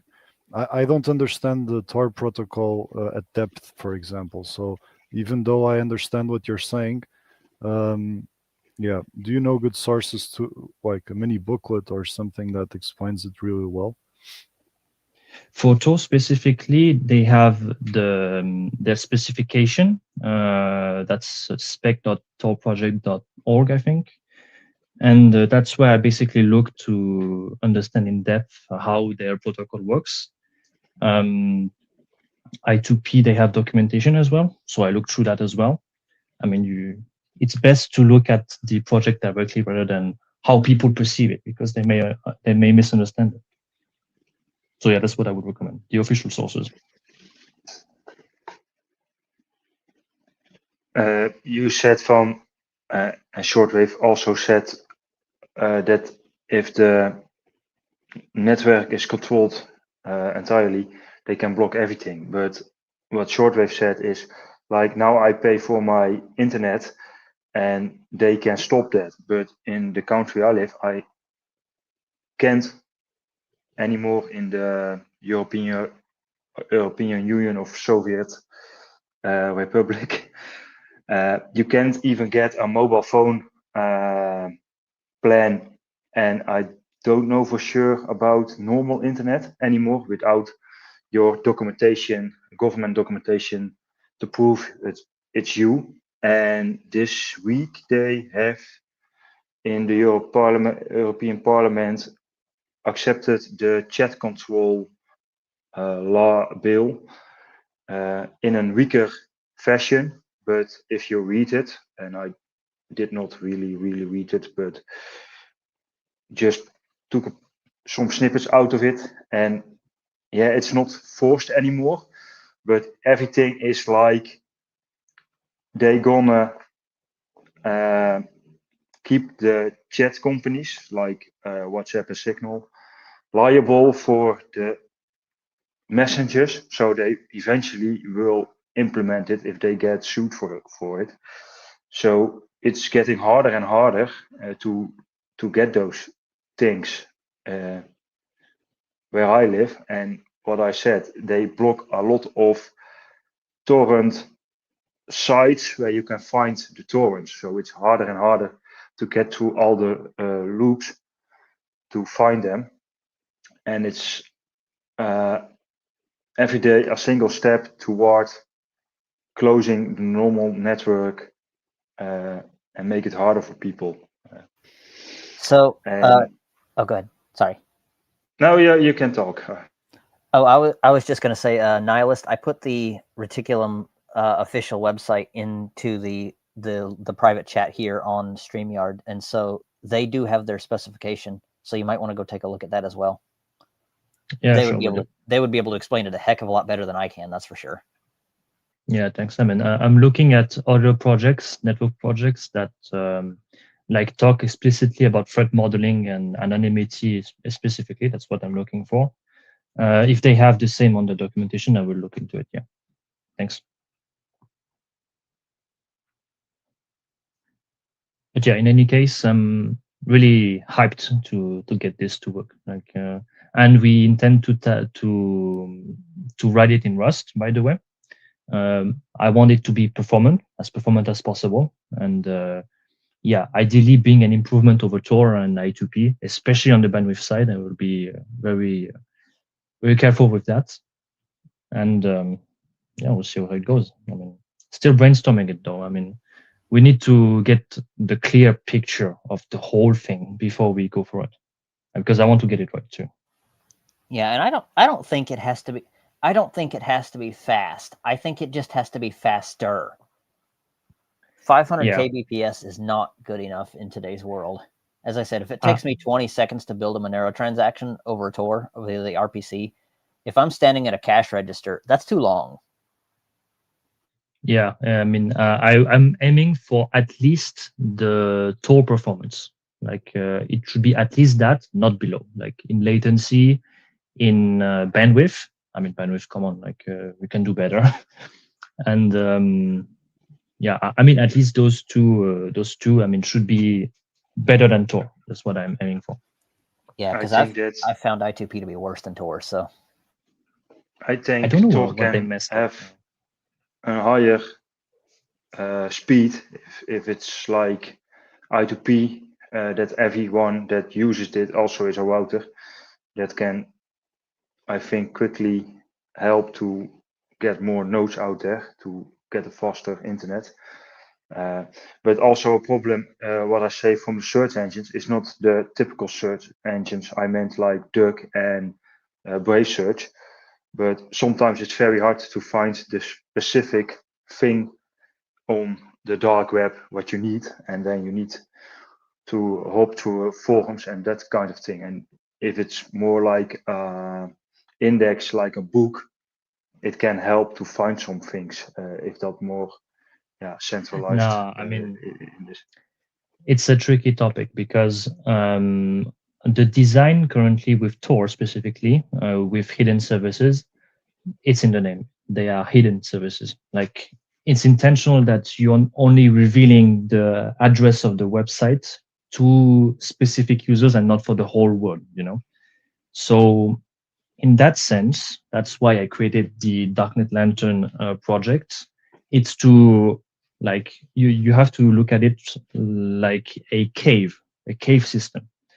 If you are only exploring this cave alone, it will take like super long for you to find every website. But if you are a team of explorers that organize the work and split the work to explore every part of the cave system, you will explore it much faster. So that's the basis of the Darknet Lantern project I have.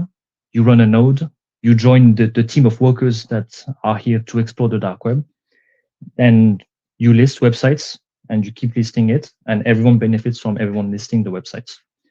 So this is how I think a search engine should work for a darknet, but you cannot expect it to be like a ClearNet search engine. Why? Because that would mean that an adversary can list every website there is, and if they can do that, it probably means that they know how to get the IP too, you know? So that's what I meant. That's not it's possible. More like a book index, like that. That what you say is more like an index on the back of a book. You need a specific word. You open it, it's on that page. And if you have the book, you can find it. If you don't have the book, you cannot find it. And that's what I mean. Sometimes it's very hard to find the right path to something. And it can take hours or days sometimes to find very specific things on the dark web. And I know I see it daily on the ClearNet. There's so much censorship. Sometimes I cannot even find anything. I need to go to an incognito part of my browser because I could not see the Monerotopia live stream today on 2 different devices with 2 different network settings. And I was like, what the hell is happening? And I don't know even if it's censorship or that YouTube do not recommend it when you search for it. But it's sometimes very hard in that sense. By the way, we are also, I do believe we are on Rumble, and we also, there is a podcast. So if for some reason you miss the live show, you can always tune into the podcast feeds. Yeah. Normally I listen later in the week to it because I don't have time most days on this time. So that's not a problem. But I just notice sometimes that with the big platforms and also with the normal ClearNet, sometimes you can only get there if you have the exact link. And it's very funny that I slowly see the normal internet become more and more like the dark web, that if you don't know it's there, you're not going to find it. Only for a lot of people, it's they cannot figure it out. They do not have the time in it that I do, or the technical know-how to find something that's not just listed in Google. And now with the chat control, they're gonna start with things like Facebook Messenger, WhatsApp. WhatsApp has since a few months the AI thing built in it, and you need to disable it by hand for every single chat. That's a lot of work that nobody is going to do. Okay, maybe someone I did, but it's just a lot of work. And the signal stance is we're not going to comply with it. We will leave the EU if they force us to. But that means that the moment Signal says we leave the EU, and everyone I know use an Apple phone or a normal Android phone, the Google Play Store and the Apple Store delist Signal, and they can't update Signal. Probably the service will get blocked. So I'm absolutely out of reach for everyone at that moment, and I need to convince them to switch what I already did to get them on Signal to go to Session or Simple X or whatever is out there. But people will not keep following like that. It's always a hard thing, and I see it every day get worse and worse, and harder. And also with a lot of people, I notice more angerment in them, that if you divide a little bit from the crowd, you're now very fast a weirdo or complot thing, and they don't want to listen anymore. And it makes it harder and harder to get people to make a change to Signal instead of using WhatsApp. It's harder to get them to Linux instead of Windows 11. Unfortunately, I think we're in a complacency phase where something bad is going to happen to a lot of people in order to shock them, like kind of like a shock to the heart, like one of those paddle devices, like the AEDs. I feel like it's like that. Like you're gonna have the heart stop and be shocked back to life with an AED before people are going to care. I have an example. They can't see it right now, but yeah, I have an example of that. Look at the UK and their digital ID requirements, and like how many people like started to install VPNs just to get around this shit. And it's so stupid. Like you have to provide an ID to browse Wikipedia if you are in the UK. It's so stupid. Like no wonder people install VPNs now. This is the shock to the heart. I think is pretty visible in the UK at least. But if it propagates everywhere else, like it will keep going on, like UK momentum. Yeah, but you see it in all of European Union. First, now it's the UK that it's very bad, but the chat control law that's now accepted this week. In more and more European countries, it's harder to get a SIM card without registration for your mobile device. For the normal internet, you need to comply in more and more countries with your government ID. So within a few years, you can't even get a mobile phone or a SIM card with or without a prepaid or an abonnement to get to the internet or whatever. And if they start things like in hotels and that kind of thing, that you need to log in on the website from the hotel to get access to the internet with your room number and that kind of thing, then it gets harder and harder. And indeed, it looks like it needs to come to a full stop, hard crash, like driving into a pillar of a bridge before people start reacting. Well, one way. Sorry. Can I? No, it's not. Yeah, you. Yeah. One way of doing that hard shock would be to go to hotels in the EU, because in Greece, I remember news that they deduct. Tony said this. They deduct directly from your bank account. I don't know how true that is, but like somebody may or may not have tunnel 3 hours down and then paid 2k euros for 2 movies. It could have been a lot worse.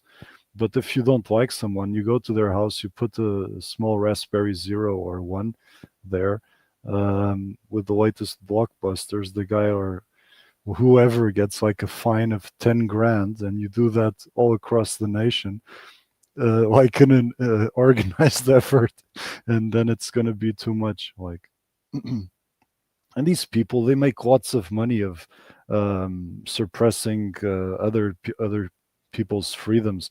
It's incredible. Like these vampires, these lawyers, they're getting paid like they're not even in Germany. The people I'm paying for this thing of the torrents, they're not even in Germany, they're in England.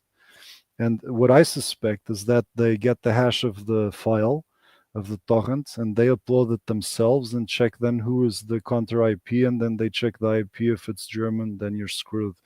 Because if you do this in well, there are good sides and bads, of course, like for security reasons.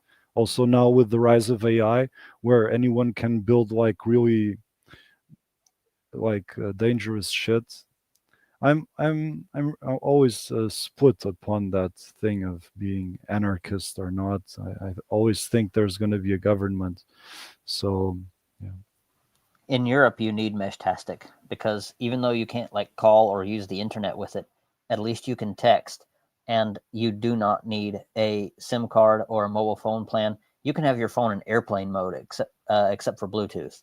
That's all. All you need is a Bluetooth connection to that node, and there's nobody who can tell you no, you can't use it, unless they radio jam the frequencies, and spend the money to use the power to radio jam the frequencies. There's nobody who can tell you can't use it. In most of Europe, it's illegal to jam the radio frequencies, and I know everything that's illegal, the government just does it, and they get away with it. But if they start jamming the frequency, that means that every mobile phone that's connected via Bluetooth, and everyone has AirPods and so also all get jammed. The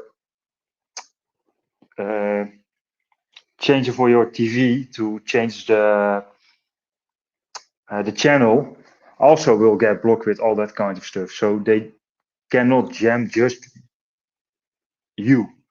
If they jam the Bluetooth, they jam everyone's Bluetooth in that surrounding. And I think people will get pissed if they cannot listen to their music anymore on the bus or so. Yeah, and if they jam the 868 megahertz ISM band, I assume it's gonna affect a heck of a lot more than Meshtastic. It's gonna affect power meter, like power meter devices and stuff like that too. So I don't think they would willing to jam that very much either. because then the but power it's, companies would be all screaming about it and everything.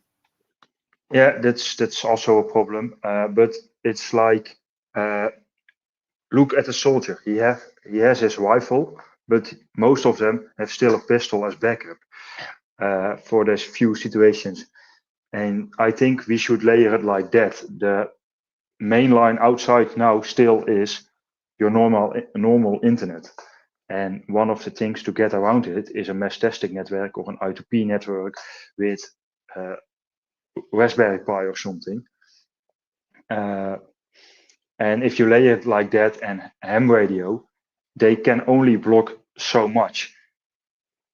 At one point, they need to block the entire spectrum, which also means air traffic is blocked, the radio signal for the police and the firefighters is blocked, the power companies are blocked with their smart meters, which they say they're going to turn the power off for some people in the country I live if they use too much in certain periods of time when everybody gets home.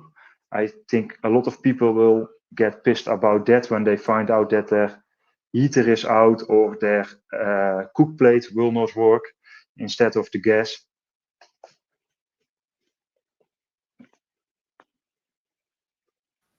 Yeah, I think people will wake up when that starts happening, and I think it will happen. I think it's going to happen before we see people revolt en masse about it. Like people are going to sleepwalk into it. We're telling you, it's going to happen. It's going to happen. Yeah, it's going to happen. Sure, okay, someday.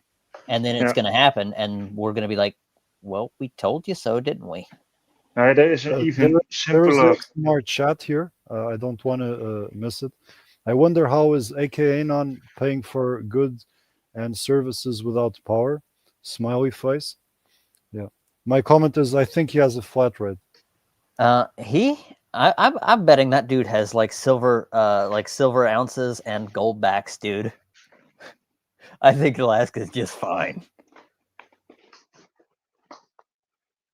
The harder the place is, like Alaska, that you need to be more reliant on yourself, the better people are off when something happens because they have the backup, like I said before, like silver, like gold, like food in the freezer, like food in a closet that you can keep 5 or 25 years without a problem. And but the simpler solution is a few weeks ago, maybe longer, Douglas said on XMR there was a service that someone brings cigarettes from Poland to the Netherlands.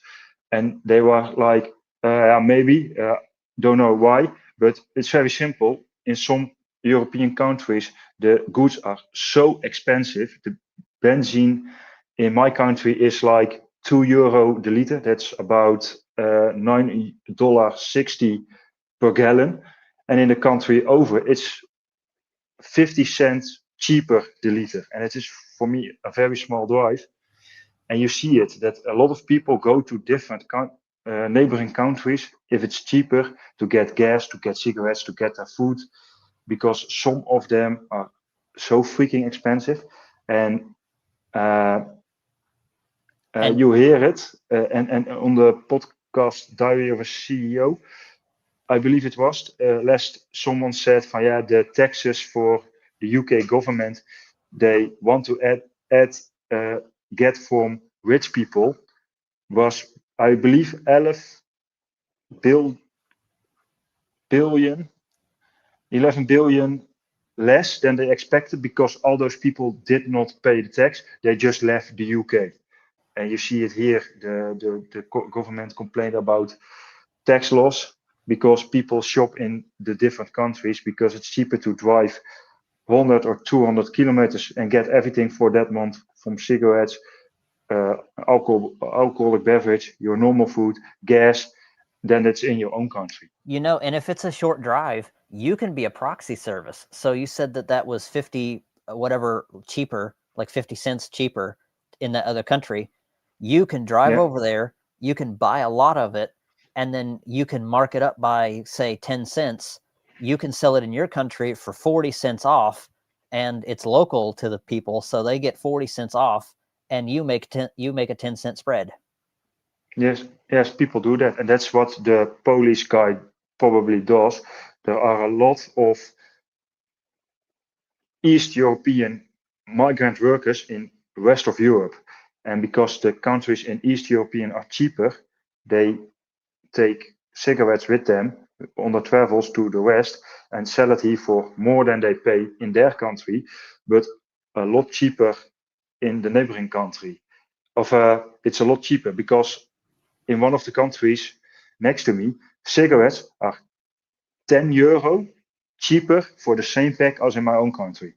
So it's just crazy. And in Poland, they are even cheaper than that. So in the land I live, it's for tobacco like 20 euros for a pack of 30 cigarettes or so. And in the neighboring country, it's 10 euro. And in Poland, it's even 7 euro or so. And see, the free market will always find a way. There will always be people who are willing to go out of their way to be a proxy because there's money in it. So the person drives 200 kilometers or 100 kilometers. They buy the thing in bulk for cheap. They bring it home with them. And now instead of their neighbors having to drive 200 kilometers or 100 kilometers, they have to drive 5 kilometers. Yes, I did the calculation. It's about 11, 12 euros. Let's say 12 euros from me to drive to the tank station in the other country to get the benzene. But getting the benzene saved me 18 euros. So I saved 6 euros because the drive time you need of the benzene spent to drive to there and back, you get you divide it with it, and it still saved me 6 euros. Now that's only for the gas tank in the car. You put a couple of jerry cans in the back, and it's even more than that. And then, indeed, with the jerry cans, I theoretically could sell it in my own country. I do not do that at the moment because I don't want to.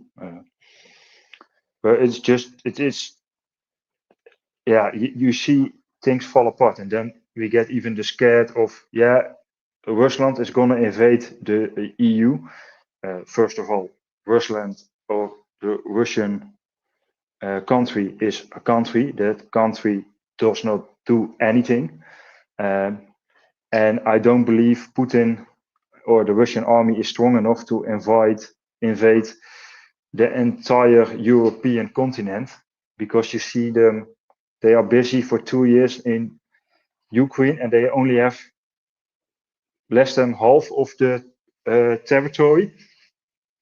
Good luck with attacking Warsaw. I think when they attack Warsaw in Poland, that the armies from West Europe will say it's enough and attack with more force and power than well, Putin they have been attacking Ukraine for far longer. So, yeah. But in a general sense, is Body here, or is because of the price of silver? I wanted to know his opinion on. Don't think so. It doesn't. I doubt it. But Body, are you here?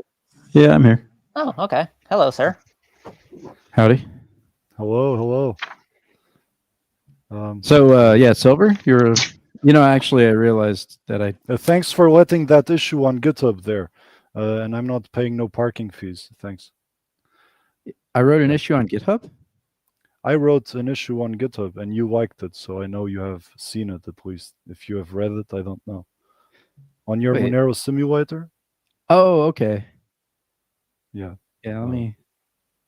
Let me go there and reread the comment. I'll probably read it and be like, oh yeah, that's right. I thought you had read it, but anyway. So I wanted to tell one last thing before we perhaps close up, is that here in Gießen, where I am, there was like this new right-wing extremist party, the AfD. They founded a new movement which is comparable to the one in the Second World War, and etc. And there was this guy, like there is you can search it on YouTube, AfD. It's in German, so it doesn't make much sense. But it's on YouTube, AfD Gießen. You can see it. And this guy, he was such a genius. he infiltrated the party that was newly being founded, and such that he could have a spot at talking there, and and then he like went there to talk about right-wing extremist German like neo whatevers, and he like imitated Hitler completely, like, and it's such an exaggeration, and there were like 35,000 people protesting against it here in, but I'm up the hill, so I didn't notice it. So that's, for example, a great opportunity to show Monero and go there with a flag or glue stickers or something like that. Yeah. You want to go into Germany and into the right wing party and sneak in Monero? Anywhere you can, even if you're being scammed in a dating site by a bot or a person that is being paid by a bot to scam you, you should mention Monero everywhere where it's possible. That would be funny. Your like to local make your church primary too. marketing strategy that like whenever scammers contact you, which is all the time, to be like, yeah, let me send you some Monero, bro, and just like tip scammers like $1 of Monero, so they have to get involved. Nice. I love it. I do it a lot to people if they invite me for a dinner or something, or when I need to get money from people. I always ask, how do you want to pay? And mostly they say with card or with cash. And I said, no. Do you want to pay with Monero, silver, or gold? And they always look at me from like, what? I don't have any. And Oh, I love it. I always ask people if I need to pay them, what do you want? Monero, silver, or gold? And it was very funny. Last time a friend of me said, oh, I like silver. So I get to him with silver. And he was like, you're serious? Of course I'm serious. I'm not going to joke with that. If I say I wanted the silver, gold, or Monero, I mean I wanted the silver, gold, of Monero. He was testing you, and you did. Yeah, he was like joking around. Oh, I like silver, and I bought him the silver, and also he was confused because, oh, you're serious? You really want to pay in silver? But he also was very excited about the fact that I give him now some silver for the thing I need to pay him for. And most people don't get that, and it's in an restaurant. I often ask for the manager if I can pay in gold or silver. Then you get the person that get you on your table is usually just an employee, and I ask explicitly for the manager if I can pay in a different kind, and often it's no, because it's not that easy for them. But sometimes you see their eyes light up like, oh yes, I would like that, or yes, I would like to, but my boss does not allow it. And mostly I say, screw your boss, take it. And if you really need to pay it in euros, pay it from your own account or from your own wallet. I love it. I absolutely love it. I've actually thought about at some point, I don't know when I'll do it exactly, but I've thought about taking a little bit of my Monero and getting a few more gold backs and a few silver and a few like silver dimes and stuff like that, just to have around so that I can be like, hey, you want gold backs, you want silver, I got, or you want Monero, I can do that. But no joke, no silver coins in Germany. You can buy it in Frankfurt at the train station. It's like 67 euros already. So that's what I wanted to ask Body what the opinion is upon because I listened to the channel Arcadia Economics to Chris Marcus, and he says that there are like there's supply shortage of 200 million ounces. I think it's globally. I don't really get it. So, yeah, they have always.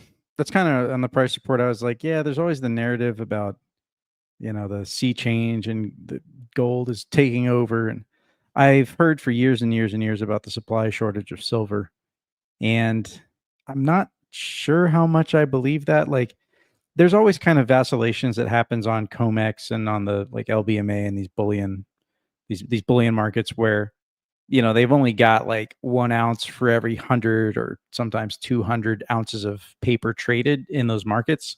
And that on occasion, people demand delivery of the thing, right? And then so often there can be some kind of shortage in terms of like what has to be delivered, and there's not enough there. And I believe there's usually there's a term for it, I can't remember, but it's like a de facto statement of, yeah, but we're going to give you cash, and that's going to be considered settled for this debt. And it's like they rarely invoke that. So it's very possible there could be a true silver shortage out there. Is that what's driving the price? It seems to me that the fact that gold is at stellar new all-time highs, well above previous all-time highs, like in the past year, for the monetary use case, right? That seems to be, to me, what's driving the silver demand here.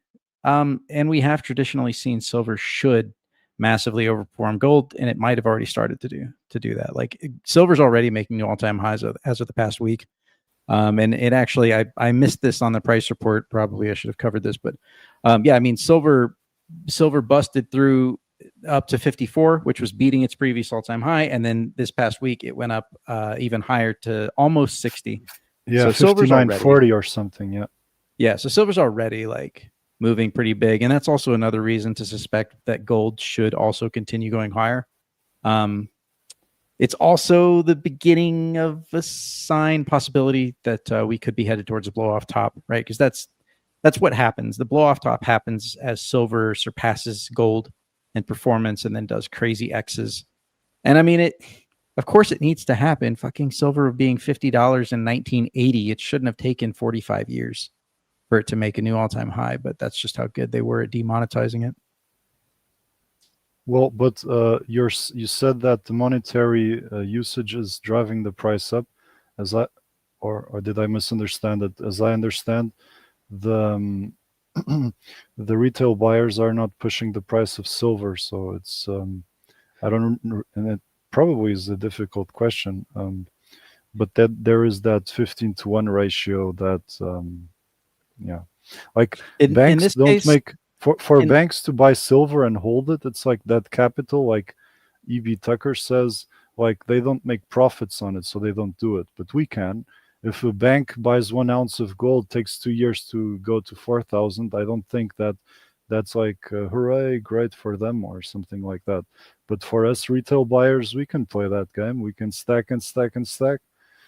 I mean, if there's to the nature that everything has been hyper financialized, the banks can find a way to make money off of silver, and then like in some form or fashion, putting some kind of touch into the real world. Like, so again, LBMA, COMEX, right? The actual major bullion markets globally, Shanghai even, they might dip a toe into that physical aspect, right? They might still try and peg something back to the physical aspect, and they're going to be able to leverage that. If something's going to go up in value, they're going to find a way to be able to leverage that. So when I say monetarily, obviously I don't mean that we're all spending silver.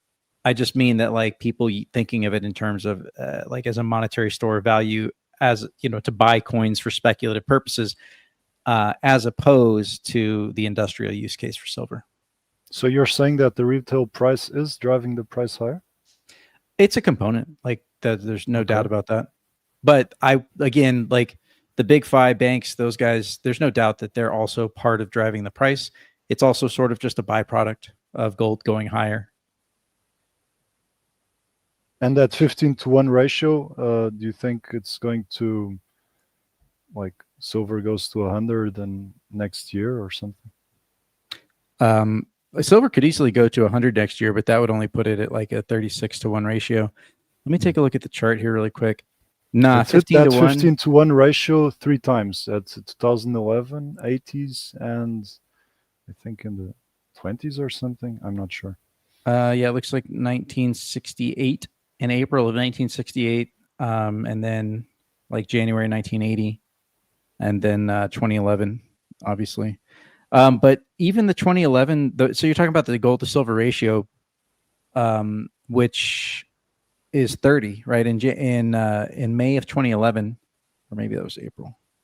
In 2011, the gold to silver ratio hit 30, but it only the last time it hit 15 was back in 1980. I don't think. Oh, I extremely doubt that it's ever. I don't even think it'll get to 30. This chart, like, in a fundamental sense, they demonetized silver. And so to get back to 1980s or even 1969 levels of monetization, because remember the 1965 silver quarter, or sorry, in 1965, the silver quarter was discontinued.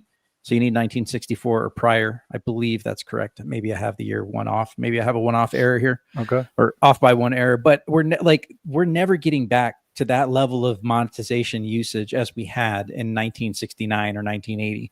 It's only gone the other direction. So in terms of like actual medium of exchange, silver is just gone. The only monetization that it still has is that kind of like people hold on to silver coins, they're junk silver in a speculative sense, store of value kind of sense.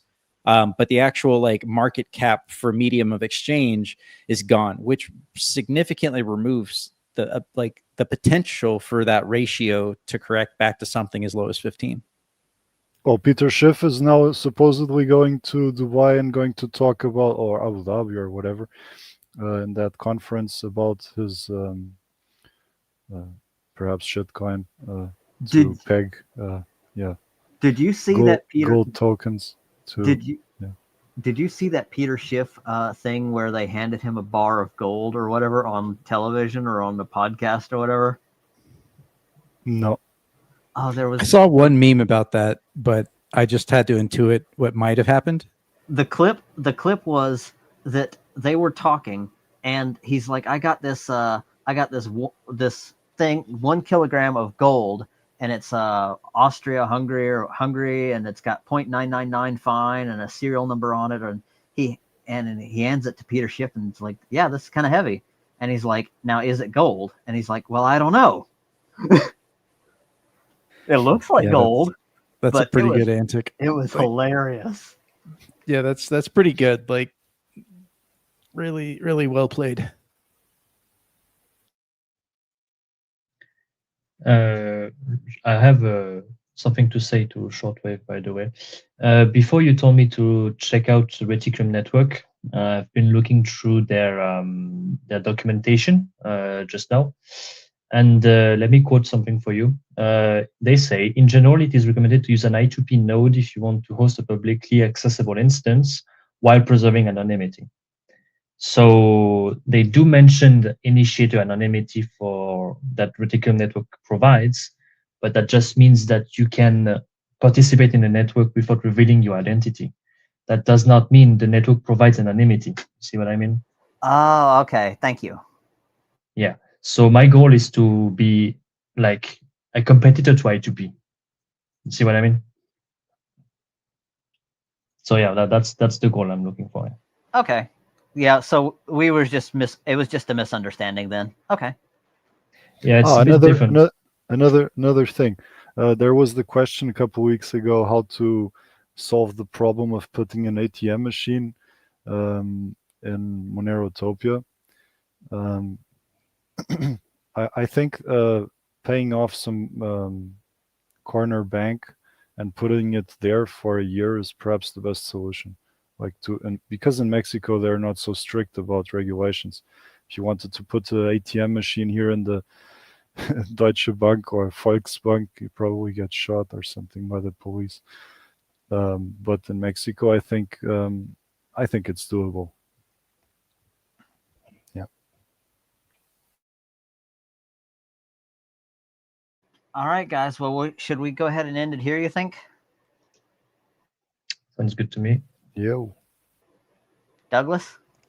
Yes, we could go ahead and end it here. Let me finish out by playing a clip that's been going viral in the Monero community. Not really, but I'll bring and it don't up. buy Monero. Bye, guys. Yeah, hold on. Let me finish off by playing this. Hold on. Oh.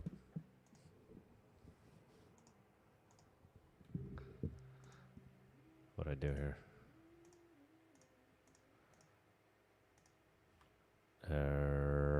Monero's too difficult to buy. Monero's too difficult to buy. If it was easy, everybody would be rich.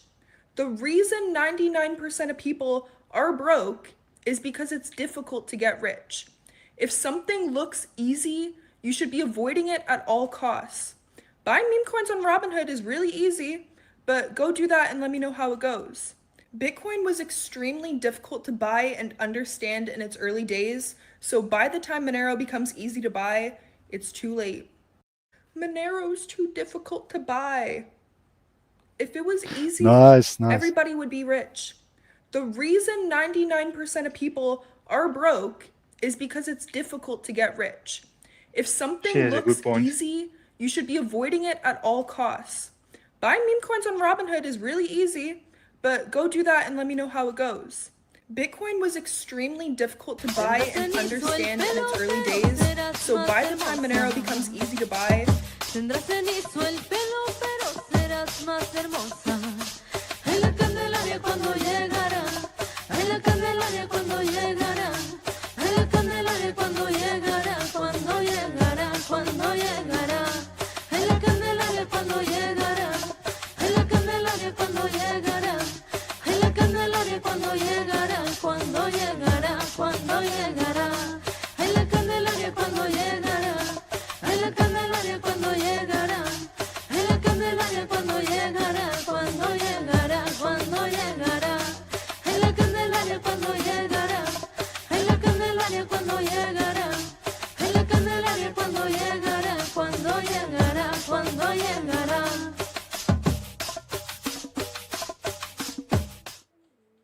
All right, guys, we'll end it there. Adios.